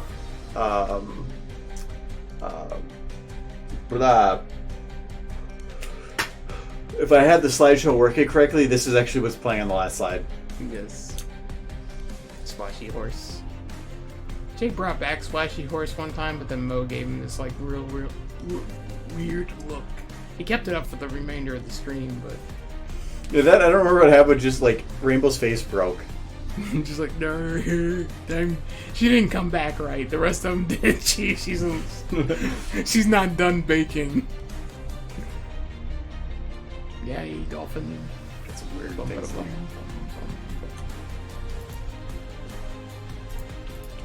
Anyway, so that's done for now. I will most likely be streaming next Tuesday unless something comes up again, but we'll see. So yeah, Yay. whatever. Have a good weekend. Thanks for coming. I have a cat. And then as a heads up, I will not be streaming on... I'll be streaming next week, and then I don't know if I'll be streaming the Tuesday afterwards because BronyCons are flying out That Wednesday, so I might need the time to pack and get all set up. So guys, yes, thanks. Bye-bye. Cat stuff, okay. Meow.